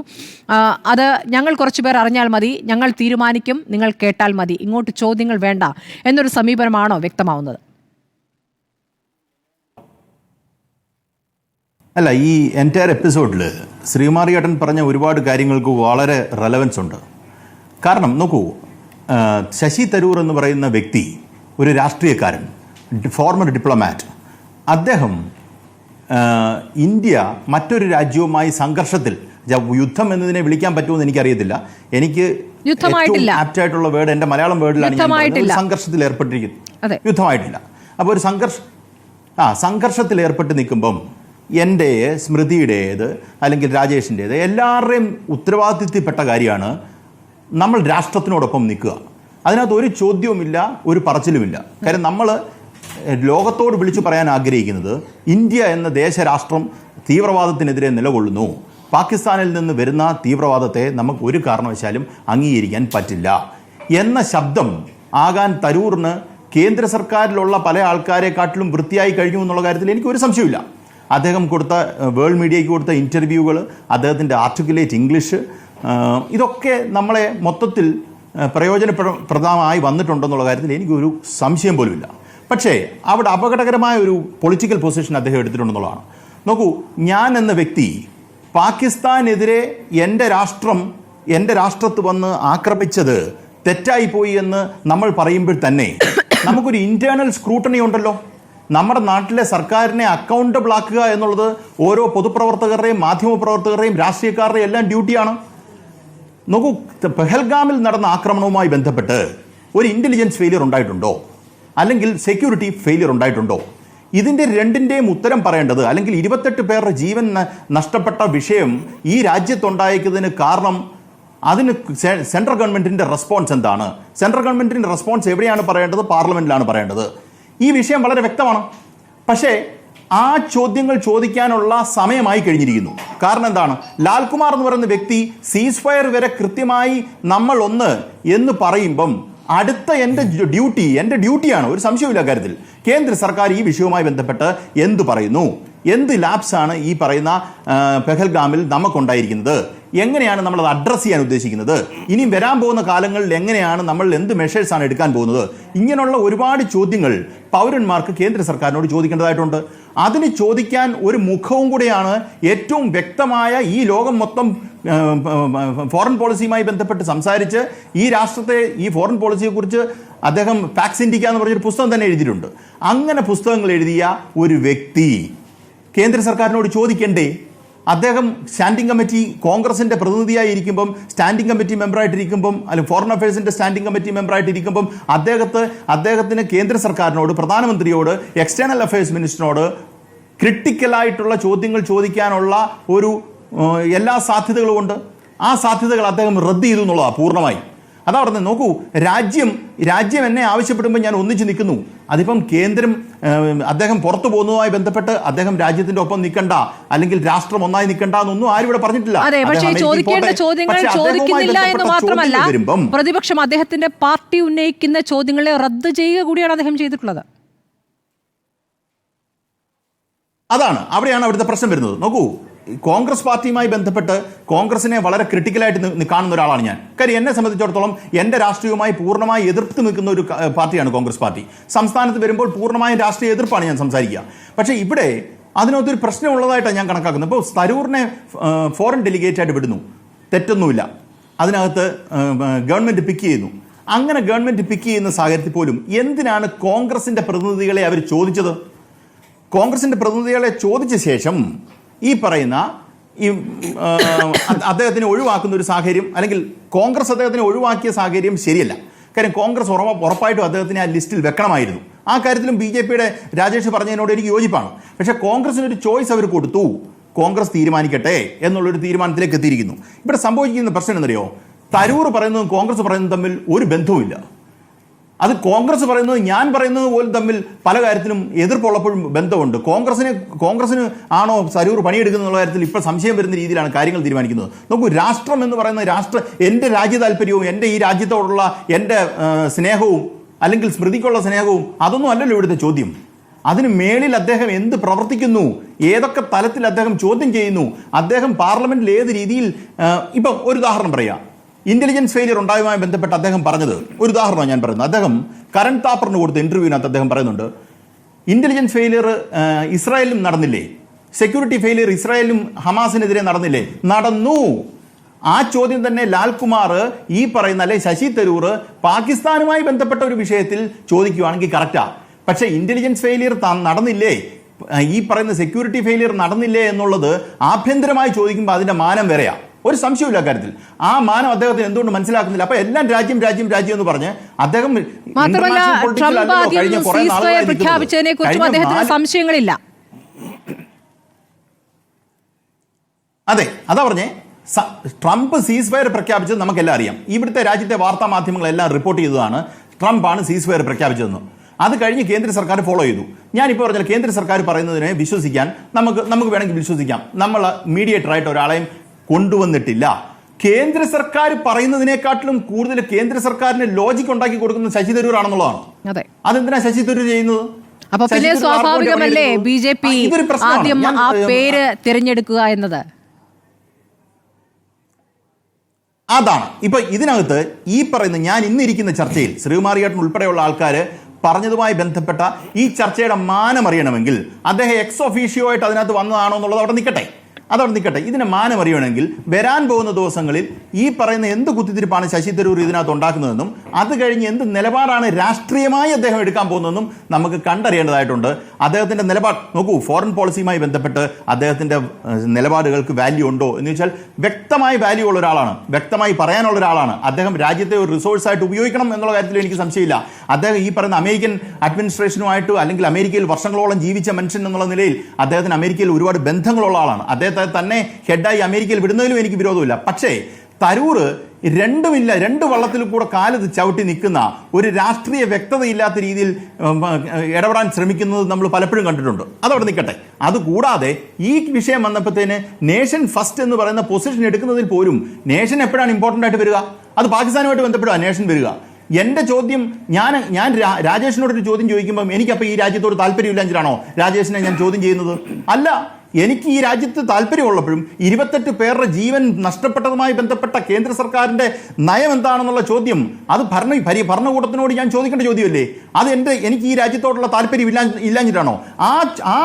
ആ പ്രതലത്തിലേക്ക് വരുമ്പം, ആ രാഷ്ട്രീയ മാനത്തിലേക്ക് വരുമ്പം ഒരിക്കലും ശശി തരൂർ പറഞ്ഞ പൊളിറ്റിക്സ് കറക്റ്റ് അല്ല. അപ്പോൾ ഇന്റർനാഷണൽ എല്ലാ കാര്യങ്ങളും നമ്മൾ പാകിസ്ഥാനോടല്ല പറയുന്നത്, എല്ലാ കാര്യങ്ങളും ലോകത്തോടല്ല പറയുന്നത്. നമ്മൾ പറയുന്നത് അദ്ദേഹത്തിന് ഇന്റർനാഷണൽ ഓഡിയൻസ് ഉണ്ടെന്നുള്ളത് സത്യമാണ്. പക്ഷേ അദ്ദേഹം പറയുന്നത് ഡൊമസ്റ്റിക് പൊളിറ്റിക്സിലും അദ്ദേഹം സംസാരിക്കേണ്ടതായിട്ടുണ്ട്, വെളിയിലും സംസാരിക്കേണ്ടതായിട്ടുണ്ട്. ആ ഡൊമസ്റ്റിക് പൊളിറ്റിക്സിൽ അദ്ദേഹം കൊടുക്കേണ്ട ഒരു മെസ്സേജ് നോക്കൂ, അദ്ദേഹത്തിന് വിശ്വസിക്കുകയോ വിശ്വസിക്കാതിരിക്കുകയോ ചെയ്യാം. കേന്ദ്ര സർക്കാരിന് മറുപടി പറയുകയോ ചെയ്യാതിരിക്കാം. പക്ഷെ ചോദിക്കുക എന്നുള്ള വലിയ ഉത്തരവാദിത്വം വീണ്ടും വീണ്ടും വീണ്ടും ചോദിച്ചുകൊണ്ടിരിക്കേണ്ട ഒരു ഉത്തരവാദിത്വം ശശി തരൂറിനും കോൺഗ്രസിനും ഉണ്ടെന്നാണ് എനിക്ക് തോന്നുന്നത്. അത് നമുക്ക് ഓരോരുത്തർക്കും ഉണ്ട്, ബ്രിട്ടാസിനുണ്ടോ? ഉണ്ട്, ഓരോരുത്തർക്കും ഉണ്ട്. ആ ചോദ്യങ്ങൾ ചോദിക്കാൻ ഇന്റർനാഷണൽ അഫയേഴ്സുമായി ബന്ധപ്പെട്ട ഏറ്റവും വ്യക്തമായ ധാരണയുള്ള ഒരാൾ ആ ചോദ്യം ചോദിക്കാതെ പലതിൽ നിന്നും ഓടി മാറുന്നു, അല്ലെങ്കിൽ ഇത് നേഷൻ ഫസ്റ്റ് എന്നുള്ള രീതിയിൽ ഇതിനെല്ലാം അദ്ദേഹത്തിന് ക്വസ്റ്റ്യൻസിനെ എല്ലാം സ്നബ് ചെയ്ത് മുന്നോട്ട് നീങ്ങാൻ പറ്റുന്നുണ്ടെങ്കിൽ അതിനകത്ത് സബ്സിക്വന്റ് ശശി തരൂറിന്റെ വരാൻ പോകുന്ന ദിവസത്തെ ആക്ഷന് വലിയ പ്രാധാന്യമുണ്ടെന്നാണ് ഞാൻ കണക്കാക്കുന്നത്. ശരി, ശ്രീ മോഹൻ വർഗീസ്, ദയവായി അല്പനേരം കൂടി തുടരണം. താങ്കൾക്ക് പോകാൻ തിരക്കുണ്ടെന്ന് അറിയാൻ ഞാൻ ഒന്ന് വി രാജേഷിലേക്ക് പോയ ശേഷം. വി രാജേഷ്, നിങ്ങൾ ഇതിൽ രാഷ്ട്രീയം കളിക്കരുത് എന്ന് ആവർത്തിച്ച് പ്രതിപക്ഷത്തോട് പറയുന്നുണ്ട്. തുടക്കം മുതൽ പ്രതിപക്ഷവും ഭരണപക്ഷവും ഇക്കാര്യത്തിൽ ഒരുമിച്ചാണ് നിന്നിട്ടുള്ളതെന്നുള്ളത് താങ്കൾക്കും അറിയാവുന്നതാണ്. അത്രമേൽ സംയമനം പാലിച്ചിട്ടുണ്ട് പ്രതിപക്ഷം. ചോദ്യങ്ങൾ ഉണ്ടായിട്ടും ഇപ്പോൾ ചോദിക്കേണ്ടതില്ല എന്ന് തീരുമാനിച്ചു. ഇതിൽ സമയമായിട്ടില്ല എന്ന് നിങ്ങൾ പറയുമ്പോൾ, മുൻപ് പലതവണ പാകിസ്ഥാന്റെ ഭാഗത്തുനിന്ന് ആക്രമണം ഉണ്ടാകുമ്പോൾ, ഭീകരാക്രമണം, ഇതിലും വലിയ 2008 മുംബൈ ആക്രമണം ഉണ്ടായിരിക്കുമ്പോൾ ഈ രാഷ്ട്രീയ മര്യാദ നിങ്ങൾ കാണിച്ചിട്ടില്ല. അന്ന് ഗുജറാത്ത് മുഖ്യമന്ത്രിയായിരുന്ന നരേന്ദ്രമോദി എന്താണ് പ്രസംഗിച്ചത്? പ്രധാനമന്ത്രി രാജിവെക്കണം, ആഭ്യന്തരമന്ത്രി രാജിവെക്കണം. ആഭ്യന്തരമന്ത്രി രാജിവെക്കുകയും ചെയ്തു. മഹാരാഷ്ട്ര മുഖ്യമന്ത്രി രാജിവെക്കുകയും ചെയ്തു. ഇതൊക്കെ ഉണ്ടായ സാഹചര്യമാണ്. അപ്പോൾ നിങ്ങളത് ആ സമയം പിറ്റേന്ന് തന്നെ ചോദിക്കുന്ന രൂപത്തിലേക്കൊക്കെ നിങ്ങൾ പ്രതികരിച്ചിട്ടുണ്ട്. അന്ന് ഇതിനുള്ള സമയമല്ല എന്ന് നിങ്ങൾ ആലോചിച്ചിട്ടില്ല. പക്ഷേ ഇപ്പോൾ പ്രതിപക്ഷം അത് തീരുമാനിച്ചു. ആ നിലയ്ക്ക് ഇതുവരെയും പെരുമാറി. ഇതിൽ ഇനി ഒരു കാര്യവും പറയേണ്ടതില്ല പ്രതിപക്ഷത്തിനോട് എന്ന നിലപാടെടുക്കുന്നതിൽ എങ്ങനെയാണ് നിങ്ങൾക്ക് വിശദീകരിക്കാനാവുക? കാരണം ഒരു സർവകക്ഷി യോഗത്തിൽ പ്രധാനമന്ത്രി പങ്കെടുക്കുന്നില്ല, പാർലമെന്റ് വിളിച്ചു ചേർക്കണമെന്ന കാര്യത്തോട് പ്രതികരിക്കുന്ന പോലുമില്ല. എന്തെങ്കിലും ഒന്ന് പറയണ്ടേ? പിന്നീട് ചേരാമെന്നോ ഇപ്പോൾ ചേരുന്നില്ല എന്നോ എന്തെങ്കിലും ഒന്ന് പറയണ്ടേ? ഒരു മറുപടി പോലുമില്ല. അതിനപ്പുറമോ നിങ്ങൾ ഭരിക്കുന്ന സംസ്ഥാനങ്ങളിലെ മുഖ്യമന്ത്രിമാരെ വിളിച്ച് കാര്യങ്ങൾ വിശദീകരിക്കുന്നു എന്നൊരു ആലോചന കൂടി നടക്കുന്ന വിവരം കൂടി പുറത്തു വരികയാണ്. അപ്പോൾ ഇതിനെ എങ്ങനെയാണ് നിങ്ങൾ ന്യായീകരിക്കുന്നത്? സ്മൃതി, എനിക്ക് സമയം തന്നേ മതിയാവുകയുള്ളൂ. കാരണം ഉറപ്പായിട്ടും സംസാരിച്ച എല്ലാവരും ദീർഘമായി സംസാരിച്ചു, താങ്കൾ ഉൾപ്പെടെ. ഞാൻ ഇതിനൊക്കെ മറുപടി പറയേണ്ടതായിട്ടുണ്ട്. താങ്കൾ പ്രകോപിതയാകരുത് ഞാൻ ചില കാര്യങ്ങൾ പറയുമ്പോഴേക്കും. ഞാൻ അങ്ങനെ പറഞ്ഞുകൊണ്ടാണ് തുടങ്ങുന്നത്. ഈ ചർച്ചയിൽ ദൈനംദിന കോൺഗ്രസ് പ്രവർത്തനത്തിൽ നിൽക്കുന്ന ഒരു കോൺഗ്രസിൻ്റെ നേതാവിനെ കാണുന്നില്ല. ശ്രീ എൻ ശ്രീകുമാർ കോൺഗ്രസ് അനുകൂലമായിട്ടാണ് സംസാരിക്കുന്നത്. അത് ഞാൻ ബഹുമാനിക്കുന്നു. എനിക്ക് തോന്നുന്നു സ്മൃതി തന്നെ ആ ഡ്യൂട്ടി ചെയ്യുമെന്ന് ഉറപ്പുള്ളത് കൊണ്ടായിരിക്കാം ഒരുപക്ഷെ കോൺഗ്രസിന്റെ നേതാക്കന്മാർ ഇന്നത്തെ ചർച്ചയ്ക്ക് വരാതെ. അല്ല, താങ്കൾക്ക് കുറച്ചു കാലമായി ചർച്ചയിൽ പങ്കെടുക്കാത്തതുകൊണ്ടായിരിക്കാം കോൺഗ്രസ് പ്രതിനിധികളെ. അല്ലല്ലേ, ഞാൻ മറുപടി പറയട്ടെ, അങ്ങനെ പറഞ്ഞു പോകല്ലേ. കോൺഗ്രസ് പ്രതിനിധികൾ റിപ്പോർട്ടറിന്റെ ചർച്ചയ്ക്ക് കുറച്ചു കാലമായിട്ട് വരാറില്ല. പ്രകോപിതയല്ല, മറുപടിയാണ്. ഇനി പറഞ്ഞു. ഞാനൊന്ന് പറഞ്ഞോട് സുഹൃത്തെ, നിങ്ങൾ എനിക്കെതിരെ ഉള്ള ആരോപണങ്ങളൊക്കെ ഞാൻ സ്വസ്ഥമായിട്ട് കേട്ടോണ്ടിരിക്കുന്നതല്ലേ? പ്രകോപിതയാവരുത്. നിങ്ങൾക്ക് അവസാനം പറയാമല്ലോ. പറഞ്ഞോളൂ സ്മൃതി. ഞാൻ പറഞ്ഞോട്ടെ ഒന്ന്. ഞാൻ ചർച്ചയ്ക്കൊക്കെ ഇന്നലെയും ഞാനൊക്കെ പോയി. ചിലപ്പം എന്നെ പാർട്ടി നിശ്ചയിക്കുന്ന ചാനലുകൾ ഏതാണ് പോയി. ഇന്ന് റിപ്പോർട്ടിൽ പോകാൻ പറഞ്ഞാൽ ഞാൻ റിപ്പോർട്ടിൽ വന്നു. അടുത്ത ദിവസം നിങ്ങൾ എന്നെ നിശ്ചയിച്ചാൽ വരും. അത് ഇവിടെ നിൽക്കട്ടെ. എന്തായാലും ഭംഗിയായിട്ട് കാര്യങ്ങൾ ചെയ്യുന്നുണ്ട്, അഭിനന്ദനങ്ങൾ. ഇനി താങ്കൾ എന്നോട് മറുപടി അവസാനം പറഞ്ഞോളൂ, ഞാനത് വിട്ടു. അപ്പോൾ ഇവിടെ ഉയർന്നു വന്ന കുറേ പ്രശ്നങ്ങളുണ്ട്. അതിൽ ഒന്ന് അഡ്രസ്സ് ചെയ്യേണ്ടത്, എന്തുകൊണ്ട് രാഹുൽ ഗാന്ധിയെ പ്രതിപക്ഷ നേതാവിനെ ഇതിലേക്ക് അയച്ചില്ല? പണ്ട് നരസിംഹറാവു, അന്ന് വാജ്പേയി പ്രതിപക്ഷ നേതാവായിരുന്നു, അദ്ദേഹത്തിനെയാണ് അയച്ചത്. എന്തുകൊണ്ട് ഇപ്പോൾ അയക്കുന്നില്ല? അതായത് ഇത് പോകുന്നത് ഗവൺമെൻറ് ഉദ്യോഗം ബോധ്യമുണ്ട് ഇന്ത്യയെക്കുറിച്ച്, നമ്മുടെ രാജ്യത്തെക്കുറിച്ചുള്ള പോസിറ്റീവായിട്ടുള്ള കാര്യങ്ങൾ, സത്യസന്ധമായ കാര്യങ്ങൾ, പാകിസ്ഥാൻ്റെ ഭീകരവാദത്തെ പ്രോത്സാഹിപ്പിക്കുന്ന നിലപാടുകൾ വിദേശ രാജ്യങ്ങൾ പറയുവാനാണ്. അങ്ങനെ ഉറപ്പുള്ള ആൾക്കാരെ മാത്രമേ അയക്കാൻ സാധിക്കുകയുള്ളൂ. നമ്മുടെ രാജ്യത്തിൻ്റെ പ്രതിപക്ഷ നേതാവ് 2024 അമേരിക്കയിൽ പോയിട്ട് പ്രസംഗിച്ചത് ഖാലിസ്ഥാൻ അനുകൂലമായിട്ടുള്ള പ്രസംഗമായിരുന്നു രാഹുൽ ഗാന്ധി നടത്തിയത്. 2023 UK പാർലമെൻറ്റിൽ അദ്ദേഹം നടത്തിയത് രാജ്യവിരുദ്ധ പ്രസംഗമായിരുന്നു. 2023 മാർച്ചിൽ കേംബ്രിഡ്ജ് യൂണിവേഴ്സിറ്റിയിൽ രാഹുൽ ഗാന്ധി നടത്തിയത് രാജ്യവിരുദ്ധ പ്രസംഗമായിരുന്നു. അപ്പോൾ രാജ്യത്തിനകത്തും രാജ്യത്തിന് പുറത്തും പോയി ഭാരതത്തിനെതിരെ പ്രസംഗിക്കുന്നത് അഭിമാനമായി കാണുന്ന, രാജ്യത്തിനകത്ത് പല കോടതികളിലും അതിൽ FIR പോലും എടുത്തിട്ടുള്ള ഒരു വ്യക്തിയെ ഈ നിർണായക ഘട്ടത്തിൽ ഇന്ത്യയുടെ ഒരു പ്രതിനിധി സംഘത്തെ അയക്കാൻ വേണ്ടി എങ്ങനെയാണ് ഗവൺമെൻറ്റിന് വിശ്വസിക്കാൻ സാധിക്കുന്നത്? അടൽ ബിഹാരി വാജ്പേയിയെ ബഹുമാനപ്പെട്ട നരസിംഹറാവു വന്ന് അയച്ചത്, അടൽ ബിഹാരി വാജ്പേയി കക്ഷി രാഷ്ട്രീയമൊക്കെ തന്നെ ആ വ്യത്യസ്തകളൊക്കെ മറന്നുകൊണ്ട് ഈ രാജ്യത്തിന് വേണ്ടി സംസാരിക്കും. കോൺഗ്രസ് ഭരിക്കുന്നു, നരസിംഹറാവുവാണ് പ്രധാനമന്ത്രിയെങ്കിലും അടൽ ബിഹാരി വാജ്പേയിയുടെ രക്തത്തിൽ ഈ രാജ്യമുണ്ട്, അദ്ദേഹം ഈ രാജ്യത്തിന് വേണ്ടി സംസാരിക്കുന്നത് അത്രയും കോൺഫിഡൻസ് നരസിംഹറാവുവിന് ഉള്ളത് കൊണ്ടായിരിക്കാം, രാജ്യത്തിനുണ്ടായിരുന്നത് കൊണ്ടായിരുന്നു അടൽ ബിഹാരി വാജ്പേയി അന്ന് അയച്ചത്. അദ്ദേഹം വളരെ ഭംഗിയായിട്ട്, കൺവിൻസിംഗ് ആയിട്ട് ഇന്ത്യയുടെ സ്റ്റാൻഡേർഡ് വ്യക്തമാക്കുകയും ചെയ്തു. ഇന്നത്തെ രാജ്യത്തിന്, ഭാരതത്തിന് ഇന്നത്തെ പ്രതിപക്ഷ നേതാവ് അവിടെ പോയി ഇന്ത്യക്ക് അനുകൂലമായി സംസാരിക്കുമെന്നുള്ള ബോധ്യമില്ല, ഈ രാജ്യത്തെ ബോധ്യം. അതുകൊണ്ടായിരിക്കാം ഒരുപക്ഷെ പേര് വരാത്തത്. ആവശ്യപ്പെട്ടത് അല്ല, അതിൽ രാഹുൽ ഗാന്ധിയുടെ പേരുണ്ടോ?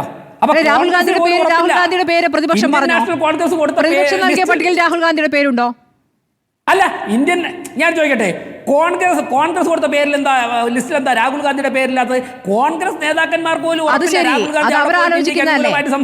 നിങ്ങൾ കേന്ദ്ര സർക്കാരിന് വേണ്ടി പറഞ്ഞില്ലെങ്കിൽ അത് രാജ്യവിരുദ്ധമാണ് എന്ന് സ്ഥാപിക്കാൻ ശ്രമിക്കുന്നു. രാഹുൽ ഗാന്ധിയുടെ പേര് പ്രതിപക്ഷവും പറഞ്ഞിട്ടില്ല, ഭരണപക്ഷവും പറഞ്ഞിട്ടില്ല. പിന്നെ അതിലേക്ക് എന്തിനാണ് കൊണ്ടുവരുന്നത്? ഞാൻ പ്രകോപിതനാവില്ല. അല്ല, പ്രകോപിതരാക്കാൻ ഉദ്ദേശിച്ചിട്ടുമില്ല. മറുപടി കിട്ടിയാൽ മതി. എൻ ശ്രീകുമാർ പറഞ്ഞപ്പോൾ ഒന്നും ഇടപെട്ടില്ലല്ലോ. അല്ല, ഈ ലാൽകുമാറോ എന്ന് പറഞ്ഞപ്പോൾ നിങ്ങൾ ഇടപെട്ടില്ലല്ലോ. എനിക്ക് ഉപചോദ്യം ഞാനല്ലേ ഇപ്പൊ എന്നെയല്ലേ നിങ്ങളെ കൂടെ ഉപചോദ്യം മാത്രമല്ലേ ഉള്ളൂ. കംപ്ലീറ്റ് പറഞ്ഞോളൂ. ആദ്യം തന്നെ ഒരു ചാപ്പ കുത്തുക, പിന്നെ ചോദ്യം ചോദിപ്പിക്കാതിരിക്കുക. അതൊരു നല്ല തന്ത്രമാണ്. അക്കാര്യത്തിൽ നിങ്ങൾക്കൊരു ഐക്യമുണ്ട്. അത് കോൺഗ്രസിനുമുണ്ട്, CPM-നുമുണ്ട്, BJP-ക്കുമുണ്ട്. ഒരു ഐക്യമുണ്ട്. നല്ല കാര്യം. പറഞ്ഞോളൂ. അല്ല, ഞാനൊരു കമന്റ് പറഞ്ഞു, താങ്കൾ ഇങ്ങനെ തോന്നി ഞാൻ പറഞ്ഞു. അങ്ങനെ അല്ലെങ്കിൽ ഞാൻ വിട്ടു. ഞാൻ അങ്ങനെ അല്ലെങ്കിൽ ഞാനത് വിട്ടു. ഇനി ഞാൻ ചോദിക്കട്ടെ, ഈ ശശി തരൂരിനെ ഇന്ത്യയുടെ സ്റ്റാൻഡ് പറയാൻ വേണ്ടി അമേരിക്ക, ബ്രിട്ടൻ പോലുള്ള പ്രധാനപ്പെട്ട രാജ്യങ്ങൾ വിടുന്നതിലൂടെ നിങ്ങളൊന്ന് ആലോചിച്ച് നോക്ക്. അത് BJP എന്ന തരൂരിനെതിരെ പോരാടുന്ന രാഷ്ട്രീയ പാർട്ടിക്ക് നാളെ അത് ഒരു പക്ഷേ ഞങ്ങൾ ഡിഫൻസീവിലാവും. കാരണം എന്താണ്? ശശി തരൂർ ഇന്ന് വരെയും BJP-ക്ക് എതിരായിട്ട് മത്സരിച്ച് ജയിച്ചിട്ടുള്ള ആളാണ്. നാളെയും ശശി തരൂർ മത്സരിക്കാൻ പോകുന്നത് BJP-ക്ക് എതിരായിട്ടാണ്. ആ തെരഞ്ഞെടുപ്പ് വരുമ്പോഴേക്കും കോൺഗ്രസ്സുകാർ ചോദിക്കൂലേ, ശശി തരൂർ മികച്ച ആളായതുകൊണ്ടല്ലേ നിങ്ങൾ അമേരിക്കയിൽ, ലണ്ടനിലും ഒക്കെ വിട്ടതെന്ന്? അത് പക്ഷേ അടുത്ത 2029-ലോ 2034-ലോ ഒക്കെ വരുന്ന തെരഞ്ഞെടുപ്പുകളിൽ അങ്ങനെയുള്ള ചോദ്യം വന്നേക്കാം.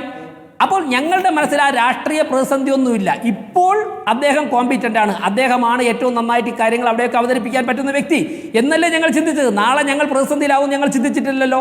അപ്പോൾ ഇപ്പോൾ നമ്മളുടെയൊക്കെ തന്നെ മുന്നിൽ വരേണ്ടത്, മനസ്സിൽ വരേണ്ടത് രാഷ്ട്രം എന്നുള്ള സങ്കല്പമാണ്. കോൺഗ്രസ്സുകാർ ഇരുത്തി ചിന്തിക്കണം. ശശി തരൂരിനെ കോൺഗ്രസ് നിർദ്ദേശിച്ചതാണ് എക്സ്റ്റേണൽ അഫയേഴ്സ് സ്റ്റാൻഡിംഗ് കമ്മിറ്റി ചെയർമാനായിട്ട്. നേരത്തെ നിങ്ങൾ പറഞ്ഞു സോണിയാഗാന്ധിയും മൻമോഹൻ സിംഗും ഉൾപ്പെടെയുള്ളവർ അദ്ദേഹത്തിൻ്റെ വൈദഗ്ധ്യം കണ്ടുപിടിച്ചിട്ടാണ് അദ്ദേഹത്തെ കോൺഗ്രസിലേക്ക് കൊണ്ടുവന്നത്. ബഹുമാനപ്പെട്ട ലീഡർ കെ കരുണാകരനാണ് പാലക്കാട് മത്സരിക്കാൻ പോയ തരൂരിനോട് തിരുവനന്തപുരത്ത് മത്സരിക്കാൻ പറഞ്ഞത്. അത്രത്തോളം കോൺഗ്രസ് മികച്ചയാളെന്ന് കണ്ടുപിടിച്ച ഒരു വ്യക്തി വിദേശ രാജ്യത്ത് വിടാൻ കൊള്ളാത്ത ആളാണോ? ശശി തരൂരിന് ഇപ്പോൾ എന്താണ് അവിടെ പോയി കഴിഞ്ഞ് കാര്യങ്ങളൊക്കെ പറയാനുള്ള ശേഷിയില്ലേ? ഇനി അങ്ങനെ ഇല്ലെങ്കിൽ അതിൻ്റെ കാരണം പറയണം. അങ്ങനെ ശേഷിയുള്ള ആളാണെങ്കിൽ എന്തുകൊണ്ട് കോൺഗ്രസിൻ്റെ ലിസ്റ്റിൽ ഉൾപ്പെട്ടില്ല? കോൺഗ്രസ് അല്ലേ ചിന്തിക്കേണ്ടത്. അപ്പോൾ കഴിവും അത് തന്നെയാണ് ശശി തരൂരും പറയുന്നത്, അത് തന്നെയാണ് കോൺഗ്രസ് വിട്ടുപോയ ഗുലാം നബി ആസാദും പറയുന്നത്, അത് തന്നെയാണ് ഹിമന്ത ബിശ്വ ശർമ്മയും പറയുന്നത്. രാഹുൽ ഗാന്ധിയുടെ ചൊൽപ്പടിക്ക് നിൽക്കാത്ത, അല്ലെങ്കിൽ രാഹുൽ ഗാന്ധിയുടെ ഇന്റലക്ച്വൽ കപ്പാസിറ്റിക്ക് അപ്പുറമുള്ള ഒരു വ്യക്തി നിലപാടുണ്ടല്ലോ. വി രാജേഷ്, കോൺഗ്രസ് നേതാക്കളുടെ ചൊൽപ്പടിക്ക് നിൽക്കാത്ത നേതാവിനെ എങ്ങനെ ഇങ്ങോട്ടെടുക്കാം എന്ന കാര്യത്തിൽ നിങ്ങൾ വിജയിച്ചിരിക്കുന്നു. ഞാൻ ചോദിക്കട്ടെ, ഞങ്ങളെടുക്കല്ല, ഞാൻ പറഞ്ഞല്ലോ 29-34 ഞങ്ങൾ അദ്ദേഹത്തിനെതിരായിട്ട് മത്സരിക്കാൻ നിൽക്കുക. എടുക്കില്ല എന്ന് നെഞ്ചത്ത് കൈവച്ച് പറയാമോ? ആൻസർ പറയേണ്ട പ്രധാനപ്പെട്ട ഒരാൾ ഞാൻ എടുക്കില്ല എന്ന് നെഞ്ചത്ത് കൈവച്ച് പറയാമോ? ഇനി ഞാൻ ചോദിക്കട്ടെ, ഇപ്പൊ തന്നെ റിപ്പോർട്ടർ ചാനലിൽ എന്ത് നിരുത്തരവാദപരമായിട്ടുള്ള ഒരു വാർത്തയാണ് രാഹുൽ ഗാന്ധിയുടെ. നിങ്ങൾ ചാനലിന് നിരുത്തരവാദമല്ല പറയുന്നത്, രാഹുൽ ഗാന്ധി ചോദിച്ചിരിക്കുന്നത് എത്ര യുദ്ധവിമാനങ്ങൾ നഷ്ടപ്പെട്ടു. ഈ ചോദ്യം എന്താണ്? പാകിസ്ഥാനിൽ എന്തിനുള്ള ചോദ്യമായിരുന്നു?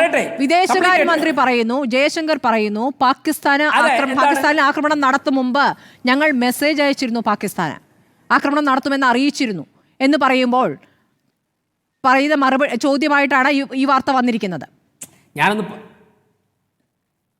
അതായത് രാഹുൽ എന്താ ചോദിച്ചത്? ഓപ്പറേഷൻ സിന്ദൂർ കണ്ടിന്യൂ ചെയ്യുന്ന ഈ ഘട്ടത്തിൽ എത്ര വിമാനങ്ങൾ വെടിവെച്ചിട്ടു, എത്ര വിമാനങ്ങൾ നഷ്ടപ്പെട്ടു, ഇതൊക്കെ തന്നെ ഒരു സിസ്റ്റത്തിന്റെ ഭാഗമായിട്ട് ഗവൺമെന്റോ പ്രതിരോധ വകുപ്പോ എക്സ്റ്റേണൽ അഫയേഴ്സ് മിനിസ്റ്ററോ ഒക്കെ പറയും. ഈ തോക്കിനകത്ത് കയറി എന്തിനാണ് വെടിവെക്കുന്നത്? ഒരു ഘട്ടം കഴിഞ്ഞില്ലല്ലോ. സൈന്യം എവിടെയെങ്കിലും ഓപ്പറേഷൻ സിന്ദൂർ അവസാനിച്ചു എന്ന് ഇന്ത്യൻ ആർമി എവിടെയെങ്കിലും പറഞ്ഞിട്ടുണ്ടോ? ഫോഴ്സ് എവിടെയെങ്കിലും പറഞ്ഞിട്ടുണ്ടോ? അപ്പോൾ ഓപ്പറേഷൻ സിന്ദൂർ നടക്കുന്ന ഘട്ടത്ത് എതിരാളികൾക്ക് ആയുധം കൊടുക്കുവാൻ വേണ്ടി ഇത്തരത്തിലുള്ള വിഡ്ഢിത്തം കലർന്ന സ്റ്റേറ്റ്മെന്റ് പറയുന്ന ഒരു നേതാവിനെ ഏതു തരത്തിൽ വിശ്വസിച്ചാണ്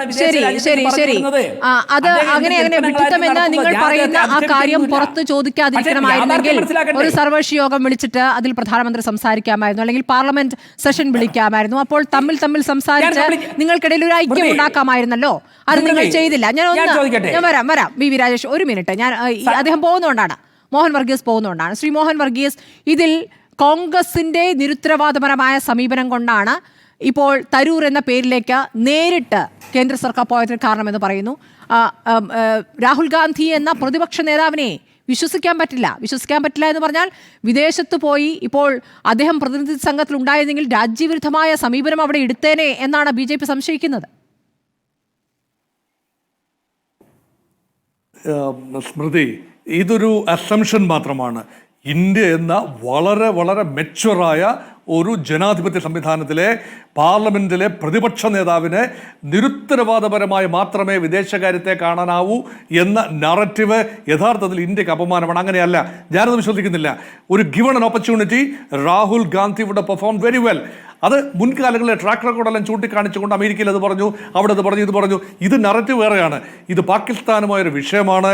അവിടെ സ്വാഭാവികമായി ഒരു ഓൾ പാർട്ടി ഡെലിഗേഷനിൽ സ്വാഭാവികമായി ഉണ്ടാകേണ്ട ഒരു പേരാണ് ശ്രീ രാഹുൽ ഗാന്ധി എന്ന പ്രതിപക്ഷ നേതാവ്. രാഹുൽ ഗാന്ധി എന്ന വ്യക്തിയല്ല, പ്രതിപക്ഷ നേതാവ്. പക്ഷെ ആ പ്രതിപക്ഷ നേതാവിൽ ഒരുപക്ഷെ ഗവൺമെന്റ് ഓഫ് ഇന്ത്യക്ക് അല്ലെങ്കിൽ ഭരണ നേതൃത്വത്തിന് വിശ്വാസമില്ല എന്നതുകൊണ്ടാവാം രാഹുൽ ഗാന്ധി തെരഞ്ഞെടുക്കപ്പെടാതെ പോയത്.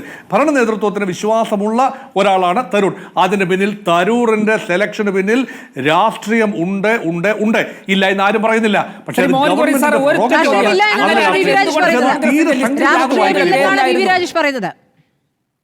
അല്ല, രാഹുൽ ഗാന്ധിയുടെ കോൺഗ്രസിന്റെ എന്റെ അഭിപ്രായം. അത് അവര് തീരുമാനിച്ചോട്ടെ എന്നേ. രാഹുലിന്റെ പേര്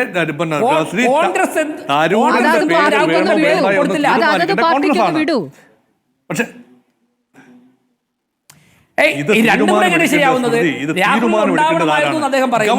രാഹുലിന്റെ പേര് എന്തുകൊണ്ട് കോൺഗ്രസ് കൊടുത്ത ലിസ്റ്റിലായിരുന്നു? അതിനും കൂടെ മറുപടി പറയണ്ടേ? അദ്ദേഹം പറയട്ടെ. രാഹുലിന്റെ പേര് കോൺഗ്രസിന് ലിസ്റ്റ് കോൺഗ്രസ് തയ്യാറാക്കേണ്ടതാണ്. പക്ഷേ ഭാരതീയ ജനതാ പാർട്ടി അല്ല തീരുമാനമെടുക്കേണ്ടത്, ഗവൺമെന്റ് ഓഫ് ഇന്ത്യ ആണ്. ഇത് വിദേശ നയവുമായി ബന്ധപ്പെട്ട കാര്യമാണ്. അതിൽ രാഷ്ട്രീയമില്ല എന്ന് ആവർത്തിച്ച് പറയുമ്പോൾ രാഷ്ട്രീയമില്ല. പ്രതിപക്ഷ നേതാവ് ഓട്ടോമാറ്റിക് ആണ്, എക്സ് ഒഫീഷ്യോ ആണ്. പാർലമെന്റ് സ്റ്റാൻഡിംഗ് കമ്മിറ്റി ചെയർമാൻ എന്ന് പറയുന്നത് വിദേശകാര്യ standing committee chairman ex officio ആണ്. പിന്നെ ബാക്കിയുള്ള കാര്യങ്ങൾ പാർട്ടികൾക്ക് തീരുമാനിക്കാം എന്ന ഒരു രീതിയിൽ വിടാമായിരുന്നു. പക്ഷെ കുറച്ചുകൂടി ഇവിടെയാണ് ഔചിത്യബോധം. ഇത് ഔചിത്യബോധത്തെ രണ്ട് രീതിയിൽ കാണാം. ഗവൺമെന്റ് ഓഫ് ഇന്ത്യ ഒരു ഔചിത്യബോധം, വിതിൻ കൊട്ടേഷനാണ്, ഔചിത്യബോധം പ്രയോഗിച്ചു. രാഹുൽ ഗാന്ധി എന്ന ആളെ വിട്ടാൽ ചിലപ്പോൾ അപകടമാകും. അതാണ് ഗവൺമെന്റ് ഓഫ് ഇന്ത്യയുടെ ഔചിത്യബോധം. അത് ട്രാക്ക് റെക്കോർഡാണ് അതിനു വേണ്ടി പറയുന്നത്. പക്ഷേ മറുവശത്ത് കോൺഗ്രസ് പാർട്ടി ചൂണ്ടിക്കാണിക്കുന്നതിനകത്ത് ഒരു ന്യായമുണ്ട്. കാരണം പ്രതിപക്ഷ നേതാവിനെ കോൺഫിഡൻസിലെടുക്കാതെ സർവകക്ഷി യോഗത്തിൽ പ്രധാനമന്ത്രി വന്ന് പങ്കെടുത്ത് എല്ലാ പാർട്ടികളുടെയും സമ്മതിക്കാതെ എങ്ങനെയാണ് ഒരു റിമോട്ട് കൺട്രോൾ കാര്യം ചെയ്യുക? അപ്പോൾ ഇതിനകത്തൊക്കെ പ്രതിപക്ഷം പറയുന്ന ചില കാര്യങ്ങളിൽ ന്യായമുണ്ട്. അതേസമയം ഭരണപക്ഷം കുറച്ചുകൂടി ഉദാരമായ നിലപാട് എടുക്കണമായിരുന്നു. ലോകം മുഴുവൻ വാച്ച് ചെയ്യുകയാണ്. ഇവിടെ ഇതിനകത്തൊരു രാഷ്ട്രീയം കളിക്കുന്നു. ഇന്ത്യയുടെ ഭരണകക്ഷി അല്ലെങ്കിൽ ഗവൺമെന്റ് ഇതിൻ്റെ പിന്നിൽ ഒരു രാഷ്ട്രീയം കളിക്കുന്നു എന്ന തോന്നൽ ഉണ്ടാകുന്നത് ഗുണത്തേക്കാൾ വേറെ ദോഷമാണ്. പക്ഷേ ഞാൻ വീണ്ടും പറയുന്നു, end justifies the means. Means justify the end ആണെങ്കിൽ ശരി. പക്ഷെ ഞാൻ പറയുന്നു എൻഡ് ജസ്റ്റിഫൈ ദ മീൻസ് എന്നതാണെങ്കിൽ ഒരു നല്ല ഇമ്പാക്റ്റ് ഉണ്ടാക്കാൻ പറ്റുന്ന ഒരു ടീമിനെയാണ് ഇപ്പോൾ ഗവൺമെന്റിന്റെ അവതരിപ്പിച്ചിരിക്കുന്നത്. അതിൻ്റെ സെലക്ഷൻ്റെ പ്രോസസ്സ്, അതാണ് പ്രോസസ്സ്. ആ പ്രോസസ്സിൽ ചെറിയ പാളിച്ച വന്നു. പക്ഷെ എന്നിരുന്നാലും യഥാർത്ഥത്തിൽ വരേണ്ട ആളുകൾ, ഇനി ഘടകകക്ഷികളുടെ ഭാഗത്തു നിന്നാണെങ്കിൽ പോലും വരേണ്ട ആളുകൾ വന്നു എന്ന രീതിയിൽ തന്നെയാണ് കാണുന്നത്. പക്ഷെ അവിടെ ഏക ഒമിഷൻ എന്ന് പറയുന്നത് രാഹുൽ ഗാന്ധിയോടുള്ള മറ്റ് വിയോജിപ്പുകളെല്ലാം മറികടന്നുകൊണ്ട് രാഹുൽ ഗാന്ധിയെ കൂടെ ഉൾപ്പെടുത്തുന്നതായിരുന്നു. അതിൻ്റെ വിദേശ രാജ്യങ്ങൾക്ക് മുമ്പിൽ ഭാരതം ഒറ്റക്കെട്ടാണ് എന്ന ഒരു പ്രതീതി ജനിപ്പിക്കാൻ വേണ്ടി മാത്രം ചെയ്യാമായിരുന്നു എന്നാണ് എൻ്റെ അഭിപ്രായം. ലാൽകുമാർ, ഇപ്പോൾ രാഹുൽ ഗാന്ധിയുടെ പേര് എന്തുകൊണ്ട് ഉൾപ്പെടുത്തിയിട്ടില്ല എന്നുള്ള ചോദ്യം ചോദിച്ചിട്ടാണ് മോഹൻ വർഗീസ് പോയത്. അങ്ങനെ ഒരു പേര് കോൺഗ്രസും ആഗ്രഹിക്കുന്നില്ല, കോൺഗ്രസ് ആവശ്യപ്പെട്ടിട്ടുമില്ല. പക്ഷേ അതിലേക്ക് കൂടി ചർച്ച കൊണ്ടുപോവുകയാണ്. യഥാർത്ഥത്തിൽ കോൺഗ്രസ് അങ്ങനെ ഒരു പേര് മുന്നോട്ട് വെക്കേണ്ടിയിരുന്നു, അല്ലെങ്കിൽ ഭരണപക്ഷം കേന്ദ്ര സർക്കാർ അങ്ങനെ ഒരു പേര് മുന്നോട്ട് വെക്കേണ്ടിയിരുന്നു. നോക്കൂ, എക്സ് ഒഫീഷ്യോ ചെയർമാനായ ഈ സ്റ്റാൻഡിംഗ് കമ്മിറ്റിയുടെ എക്സ് ഒഫീഷ്യോ ആയിട്ട് അദ്ദേഹത്തിന് ശശി തരൂരിനെ ഉൾപ്പെടുത്തുന്ന ലോജിക്ക് വരാമെങ്കിൽ എന്തുകൊണ്ട് പ്രതിപക്ഷ നേതാവിനെ ഉൾപ്പെടുത്തിക്കൂടാ? അത് കോൺഗ്രസ് തന്നെ ഉൾപ്പെടുത്തണോ? കോൺഗ്രസിന്റെ ആൾക്കാരോട്, കോൺഗ്രസിന്റെ ഏറ്റവും വലിയ ലീഡറായ ഈ പറയുന്ന രാഹുൽ ഗാന്ധിയോട് ചോദിക്കുക ആരെയാണ് വെക്കേണ്ടതെന്ന് ചോദിക്കുമ്പം അദ്ദേഹം തന്നെ പറയുക ഞാൻ ഉൾപ്പെടാമെന്ന് പറയുന്നത് എന്നെ തന്നെ ഞാൻ ഉൾപ്പെടുത്തുന്നു എന്ന് പറയുന്നത് എത്ര മോശമായ കാര്യമാണ്. രാജേഷ് പറഞ്ഞ ഒരു കാര്യമുണ്ട്, പ്രതിപക്ഷ രാഹുൽ ഗാന്ധി പുറത്തു പോയി കഴിയുമ്പോഴത്തേന് യഥാർത്ഥത്തിൽ രാഷ്ട്രവിരുദ്ധ സ്റ്റേറ്റ്മെന്റ് പറയുന്നു. നോക്കൂ, ഞാൻ എൻ്റെ അറിവിൽ രാഹുൽ ഗാന്ധി പറഞ്ഞിരിക്കുന്നതൊന്നും രാഷ്ട്രവിരുദ്ധമല്ല, ഗവൺമെന്റ് വിരുദ്ധമാണ്. ഗവൺമെന്റ് വിരുദ്ധം എന്ന് പറയുന്നത് രാഷ്ട്രവിരുദ്ധമല്ല, മോഡി വിരുദ്ധം എന്ന് പറഞ്ഞു കഴിഞ്ഞാൽ രാഷ്ട്രവിരുദ്ധമല്ല. ഇന്ത്യയിൽ ഇപ്പം നടന്നുകൊണ്ടിരിക്കുന്ന ഒരു സവിശേഷ സാഹചര്യമുണ്ട്. ആ സാഹചര്യം എന്ന് പറഞ്ഞു കഴിഞ്ഞാൽ മോഡി വിരുദ്ധത പറഞ്ഞാലും ഈ പറയുന്ന ഗവൺമെന്റിന്റെ പോളിസീസിനെതിരെ പറഞ്ഞാലും ഓരോ കാര്യത്തെ പറഞ്ഞാലും നാഷണൽ മീഡിയ റിപ്പോർട്ട് പോലും ചെയ്യാത്തൊരു സാഹചര്യമുണ്ട്. അപ്പോൾ ഇന്റർനാഷണൽ മീഡിയ റിപ്പോർട്ട് ചെയ്യും, പുറത്തു പോയി ചിലപ്പോൾ പറഞ്ഞെന്നിരിക്കും. അതിനൊന്നും അത് വെളിയിൽ പോയി നിന്ന് പറയുന്നു എന്നുള്ളതല്ല, വെളിയിൽ പോയി നിന്ന് എന്ത് പറയുന്നു എന്നുള്ളതിന് വലിയൊരു കാര്യമുണ്ട്. ഒറ്റ കാര്യങ്ങൾ പറഞ്ഞാൽ അവസാനിപ്പിക്കാം. കഴിഞ്ഞ ദിവസം കരൺ താപ്പർ ക്രിസ്റ്റീൻ ഫെയർ എന്ന് പറയുന്ന അമേരിക്കയിലെ ഒരു ഇന്റർനാഷണൽ അഫയേഴ്സിന്റെ ഒരു പ്രൊഫസർ കൊടുത്തൊരു ഇന്റർവ്യൂവിനകത്ത് അവർ പറയുന്നുണ്ട്, ഇന്ത്യയുടെ 5 ജെറ്റുകൾ നഷ്ടപ്പെട്ടു, അല്ലെങ്കിൽ ഫൈറ്റർ ജെറ്റുകൾ നഷ്ടപ്പെട്ടിട്ടുണ്ടെന്ന് പറഞ്ഞു. അതിനകത്ത് അവർ ഉറപ്പിച്ച് പറയുന്നു 3 റാഫേൽ ഉണ്ടെന്ന്. 2 100%ഉം അങ്ങനെ വെച്ചാ കണക്ക് പറയുന്നത്. എന്നുവെച്ചാൽ ഇന്റർനാഷണൽ മീഡിയയും ഇന്റർനാഷണൽ ലെവലും ഇന്റർനാഷണൽ അഫയേഴ്സ് കൈകാര്യം ചെയ്യുന്നവരും ഇന്ത്യക്ക് ഇങ്ങനൊരു കാര്യം നഷ്ടപ്പെട്ടു എന്ന് ലോകമെമ്പാടും BBC ഉള്ളിടത്ത് ഉൾപ്പെടെയുള്ളിടത്ത് വിളിച്ചു പറയുമ്പം, റോയിറ്റേഴ്സിൽ വിളിച്ചു പറയുമ്പം, പിന്നെ നമ്മൾ മാത്രം ഈ ചോദ്യം സർക്കാരിനോട് വാർത്താ സമ്മേളനത്തിൽ ഈ ചോദ്യം ഉണ്ടായിരുന്നു. അപ്പോൾ അതിൽ പ്രതികരിക്കേണ്ടതില്ല, ഒരു യുദ്ധത്തിൽ അല്ലെങ്കിൽ ഒരു സംഘർഷത്തിലേക്ക് നീങ്ങുമ്പോൾ നഷ്ടങ്ങൾ സംഭവിക്കാം എന്ന് തുറന്നു പറഞ്ഞിട്ടുണ്ട്, നഷ്ടപ്പെട്ടിട്ടില്ല എന്ന് പറഞ്ഞിട്ടില്ല. അതെ നോക്കൂ, അതിന് നമുക്ക് വേണ്ടത് പൊളിറ്റിക്കൽ ആൻസറാ. മിലിറ്ററിയോട് ചോദിക്കുന്ന ഒരു ചോദ്യം വേറൊരു കാര്യമാണ്. അതാ ഞാൻ രണ്ടുകൂടെ മിക്സ് ചെയ്യാൻ ആഗ്രഹിക്കുന്നില്ല. പൊളിറ്റിക്കൽ ആൻസർ എന്ന് പറഞ്ഞാൽ എന്താ, ലോകം മൊത്തം ഇപ്പൊ അതിന് കൊടുക്കുന്നത് പൊളിറ്റിക്കൽ നറേറ്റീവാണ്. ഇന്ത്യക്ക് ഇന്നത് നഷ്ടപ്പെട്ടു, ഇന്ത്യക്ക് ഇന്നത് നഷ്ടപ്പെട്ടു എന്ന് ലോകത്തെ മാധ്യമങ്ങൾ മൊത്തം പറയുമ്പം ഇന്ത്യക്ക് ഇത് നഷ്ടപ്പെട്ടിട്ടുണ്ടോ ഇല്ലയോ എന്ന് വ്യക്തമായ ഒരു പൊളിറ്റിക്കൽ യൂണിറ്റിന്റെ ഭാഗത്തു നിന്ന് ഒരു റിപ്ലൈ വരേണ്ടതായിട്ടുണ്ട്. അത് ഇതുവരെ വന്നിട്ടില്ല എന്നാണ് ഞാൻ മനസ്സിലാക്കുന്നത്. പ്രോപ്പറായിട്ട് കൺവിൻസിംഗ് ആയിട്ട് വന്നിട്ടില്ല. നമുക്ക് നഷ്ടപ്പെട്ടിട്ടില്ലേ നല്ല കാര്യം, നഷ്ടപ്പെട്ടിട്ടുണ്ടെങ്കിൽ ഒന്നും സംഭവിക്കാൻ പോകുന്നില്ല. കാര്യം നമ്മൾ കാശ് കൊടുത്ത് മേടിച്ച് നമ്മുടെ പൗരന്മാരെ പ്രൊട്ടക്ട് ചെയ്യാൻ വെച്ചതാണ്. പക്ഷേ അത് ഹൈഡ് ചെയ്ത് വെക്കേണ്ട ഒരു കാര്യം ഉണ്ടെന്ന് എനിക്ക് തോന്നുന്നില്ല. ശരി ശ്രീകുമാർ, ഇപ്പോൾ പാർട്ടി ഇക്കാര്യത്തിൽ ഇനി ഒരു വിശദീകരണം തേടും ശശി തരൂരിനോട് എന്ന് കരുതാൻ കഴിയുമോ? കാരണം ഇത് അത്യന്തികമായ രാജ്യ താല്പര്യമാണ്. ഒരു സർവകക്ഷി സംഘം പോകേണ്ടതുണ്ട്. തരൂർ സർവ്വഥാ യോഗ്യനുമാണ്. പാർട്ടിയോട് ആലോചിച്ചിട്ടില്ല എന്നൊരു വിഷയം മാത്രമല്ലേ അവിടെ നിൽക്കുന്നുള്ളൂ? അല്ല, പാർട്ടിയോട് ആലോചിച്ചിട്ടില്ല എന്നുള്ള വിഷയം മാത്രമല്ല, ശശി തരൂരിന്റെ ഇതിനോടുള്ള പ്രതികരണം കൂടിയുണ്ട്. ഇന്നിപ്പോ ഒരു ചോദ്യം ശശി തരൂരിനോട് ചോദിച്ചു. BJPയുടെ ഒരു വക്താവ് പറഞ്ഞിട്ടുണ്ട് ഈ ലിസ്റ്റില് പാകിസ്ഥാനെ അനുകൂലിക്കുന്നവരാരോ ഉണ്ടെന്നുണ്ട്. അപ്പൊ അതിനെക്കുറിച്ച് ചോദിച്ചപ്പോൾ ശശി തരൂർ ഉത്തരം പറഞ്ഞില്ല. ഒരു വർക്കിംഗ് കമ്മിറ്റി മെമ്പർ അതിന് ഉത്തരം പറയേണ്ടതായിരുന്നു. അപ്പൊ ഇതുമായി ബന്ധപ്പെട്ട ചോദ്യങ്ങളൊന്നും വരാൻ സാധ്യതയില്ല. പക്ഷേ തീർച്ചയായിട്ടും ശശി തരൂരിന്റെ നിലപാടുകൾ കോൺഗ്രസ് നാളെ എങ്ങനെയാ കാണുന്നത് എന്നുള്ളത് നമുക്ക് കാത്തിരുന്ന് കാണാം. പക്ഷെ ഒരു കാര്യമുണ്ട്, ശ്രീ രാജേഷ് ഇവിടെ ഒരു കാര്യം പറഞ്ഞല്ലോ, അതായത് രാഹുൽ ഗാന്ധി വിദേശത്ത് പോയാൽ അദ്ദേഹം വിദേശത്ത് പോയി പ്രസംഗിച്ചതിനെ കുറിച്ച് കഴിഞ്ഞ പാർലമെന്റിൽ ഇവർ കുറെ പ്രശ്നങ്ങൾ ഉണ്ടാക്കി. തിരിച്ചു വന്ന രാഹുൽ ഗാന്ധി പറഞ്ഞു എനിക്ക് വിശദീകരിക്കാൻ പാർലമെന്റിൽ അവസരം നൽകണമെന്ന് പറഞ്ഞപ്പോൾ ഇവരെ ഞാൻ അനുവദിച്ചില്ല. അതാണ് BJPയുടെ രാഷ്ട്രീയം. ഇപ്പൊ തന്നെ നോക്കൂ, രാഹുൽ ഗാന്ധിക്ക് വേണ്ടി ഈ 4 പേരുടെ പേരില് കോൺഗ്രസിന് രാഹുൽ ഗാന്ധിയുടെ പേര് എഴുതി കൊടുക്കാമായിരുന്നല്ലോ. എന്താ കൊടുക്കാതിരുന്നത്? അതൊരു വിഷയമാക്കണ്ടെന്ന് വെച്ചിട്ടാണ്. കോൺഗ്രസ് 4 പേരുടെ പേര് കൊടുത്തത് എന്തുകൊണ്ടാണെന്ന് വെച്ചാൽ ഞങ്ങളുടെ പ്രതിനിധിയല്ല ശശി തരൂർ എന്ന് കാണിക്കാൻ കൂടിയാണ്. ആ രാഷ്ട്രീയം മനസ്സിലാക്കണം. ഒരു കാര്യം സ്മൃതി മനസ്സിലാക്കിക്കോളൂ, BJPയുടെ ഈ രാഷ്ട്രീയം അവർക്ക് തിരിച്ചടിയാവും, യാതൊരു സംശയം വേണ്ട. കാരണം സർവകക്ഷി യോഗത്തിലെടുത്ത തീരുമാനങ്ങളും സർവകക്ഷികൾ പൂർണ്ണ പിന്തുണ കൊടുത്തപ്പോഴും അതിൽ കോൺഗ്രസിനെ ഈ വിഷയത്തിൽ ഈ സാഹചര്യത്തിലും ഒറ്റതിരിഞ്ഞ് അവഹേളിക്കാൻ ശ്രമിച്ചാൽ അതിന്റെ പരിണിത ഫലം അനുഭവിക്കേണ്ടി വരിക BJPക്കാണ്. കാരണം BJP ഈ രാഷ്ട്രീയത്തെ എന്തായാലും ഇന്ത്യയിലെ ഒരു രാഷ്ട്രീയ പ്രസ്ഥാനം അംഗീകരിക്കുന്നത് തോന്നുന്നില്ല. രാജ്യത്തെ ഇരുട്ടിൽ നിർത്തിക്കൊണ്ട്, അതായത് ചോദ്യങ്ങൾക്ക് മറുപടി പറയാതെ കാര്യങ്ങളുമായി മുന്നോട്ട് പോകാം എന്നുള്ളത് എത്ര കാലത്തേക്കുള്ള തീരുമാനമാണ്? കാരണം സമയമായില്ല എന്നാണല്ലോ നിങ്ങൾ പറയുന്നത്. അതിനിടയ്ക്ക് നിങ്ങൾ തിരങ്ക യാത്ര നടത്തുന്നുണ്ട്, നിങ്ങളുടെ മുഖ്യമന്ത്രിമാരെ മാത്രം വിളിച്ച് യോഗം നടത്തുന്നുണ്ട്. അതിനിടയ്ക്ക് ചിലതരം പ്രസ്താവനകൾ ചില MP-മാരിൽ നിന്ന് വരികയും ചെയ്യുന്നുണ്ട്. പറഞ്ഞോളൂ. അല്ല, നമ്മുടെ രാജ്യം ഒരു സംഘർഷത്തിൽ വിജയിച്ച് ആൾക്കാർക്ക് കോൺഫിഡൻസ് കൊടുക്കേണ്ട ഒരു സമയത്ത് ദേശീയ പതാക പിടിച്ചുകൊണ്ട് റിട്ടയേർഡ് ആർമി ഓഫീസർമാരും ദേശസ്നേഹികളും ഒക്കെ ചേർന്നിട്ട് ഒരു തിരങ്ക യാത്ര നടത്തുന്നത് നല്ലതല്ലേ സ്മൃതി? ഞങ്ങൾ പറഞ്ഞത് CPM-ഉം കോൺഗ്രസും റിപ്പോർട്ടർ ചാനലും ഒക്കെ തന്നെ ഇത്തരത്തിലുള്ള തിരങ്കായാത്ര പ്രചരണ പരിപാടികളൊക്കെ തന്നെ ചെയ്യണം. നമ്മുടെ രാജ്യത്ത് അതിനൊരുപാട് മാതൃകകളില്ലേ? അതിൽ പോലും നിങ്ങൾ തെറ്റ് കണ്ടാൽ ദേശീയ പതാകം പിടിച്ചുകൊണ്ട് പട്ടാളക്കാർക്ക് പിന്തുണ അർപ്പിച്ചുകൊണ്ട് ഒരു ജാഥ സംഘടിപ്പിക്കുമ്പോൾ ആ സംഘാടനത്തിന് എങ്ങനെ കുറ്റം പറയാൻ കൊള്ളാമോ? 2, ശ്രീ N. ശ്രീകുമാർ, നിങ്ങൾ ഉൾപ്പെടെയുള്ളവർ മറുപടി പറയേണ്ടത് കോൺഗ്രസിൻ്റെ എക്സ്റ്റേണൽ അഫയേഴ്സ് കമ്മിറ്റി ചെയർമാനെ ഈ സംഘത്തിൻ്റെ നയിക്കാൻ വേണ്ടി വിട്ടതിൽ എന്താ തെറ്റ്? അത് വിടാതിരുന്നെങ്കിൽ BJPയും കോൺഗ്രസ് എന്ന ലിസ്റ്റിൽ അതില്ല. ഈ ഗവൺമെൻറ്റും ശശി തരൂരിൻ്റെ പേര് തീരുമാനിച്ചില്ല. 50 രാജ്യങ്ങൾ സന്ദർശിക്കാൻ വേണ്ടി 40 MP പോകുമ്പോൾ, ജോൺ ബ്രിട്ടാസും E.T. മുഹമ്മദ് ബഷീർ ഉൾപ്പെടെ ഉള്ളവർ പോകുമ്പോൾ, മറ്റു പല MP പോകുമ്പോൾ ശശി തരൂർ ആ സംഘത്തിലില്ലെങ്കിൽ അതിലൊരു രാഷ്ട്രീയ മാന്യതയും ഒരു അസ്വാഭാവികതയൊക്കെ ഒരു പ്രശ്നം വരില്ലേ? ശശി തരൂർ വേണ്ട എന്ന് പറഞ്ഞു. ശശി തരൂരിനെ തരുമോ എന്ന് ചോദിച്ചോ എന്നുള്ള? അല്ല, ശശി തരൂർ വേണമെന്ന് പറഞ്ഞില്ലല്ലോ. തരുമോ എന്ന് ചോദിച്ചില്ലല്ലോ. ശശി തരൂർ ഞാൻ ചോദിക്കട്ടെ, ഇപ്പൊ ജോൺ ബ്രിട്ടാസിനെ ഉൾപ്പെടുത്തി അവരതിനെ പോസിറ്റീവായിട്ടല്ലേ കണ്ടത്? ജോൺ ബ്രിട്ടാസ് അല്ലല്ല, തരൂർ വിഷയത്തിൽ ജോൺ ബ്രിട്ടാസ് പക്ഷേ നമുക്കെല്ലാം ശശി ഞാൻ പറയട്ടെ, നിങ്ങൾ ഓരോന്നിലും ഇങ്ങനെ തടസ്സപ്പെടുത്തിയാൽ എങ്ങനെയാ? ഉത്തരം പറയാൻ സമ്മതിക്കില്ല. ഞങ്ങളുടെ സ്റ്റാൻഡ് വ്യക്തമാക്കാൻ സമ്മതിക്കുന്നില്ലാണെന്നാണ് ഞാൻ മിണ്ടായിരിക്കാം. ഞാൻ ചോദിക്കുന്നത്, ശശി തരൂർ ഇക്കാര്യത്തിൽ പോകാൻ കോമ്പീറ്റൻ്റ് അല്ല എന്ന് നമുക്ക് ആ അഭിപ്രായമില്ലല്ലോ. അപ്പോൾ കോമ്പീറ്റൻ്റ് ആയിട്ടുള്ള ഒരാളിനെ പിക്ക് ചെയ്ത് ഗവൺമെൻറ്റിനെ പ്രയോജനപ്പെടുത്തി, അദ്ദേഹം അത് സ്വീകരിച്ചു. അത് നമ്മുടെ രാഷ്ട്രത്തിന് നാളെ ഗുണമാകാൻ പോകുന്നു. അങ്ങനെയുള്ളൊരു കാര്യത്തിന് എല്ലാവരും കൂടി ഗവൺമെൻറ് ബാക്കപ്പ് കൊടുക്കുകയല്ലേ ചെയ്യേണ്ടത്? ഇനി സ്മൃതി ചോദിക്കുന്നത് യുദ്ധത്തെക്കുറിച്ച് കൂടുതൽ ഇവിടെ ചർച്ച ചെയ്യാമെന്നേ. ഒരു ദിവസം രാത്രി ഇരുട്ടി വെളുക്കുമ്പോഴേക്കും അങ്ങ് ലോകം അവസാനിക്കുന്നില്ലല്ലോ.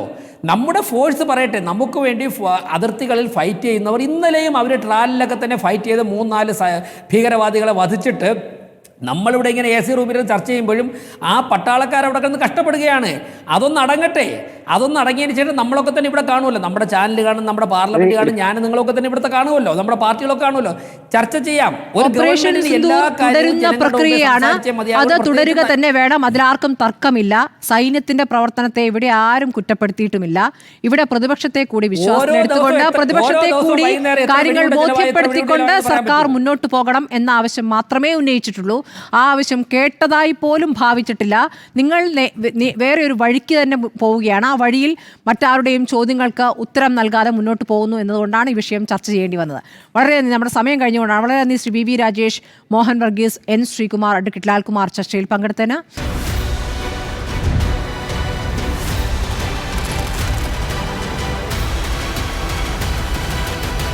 ഡിബേറ്റ് വിത്ത് സ്മൃതി പരുത്തിക്കാട്.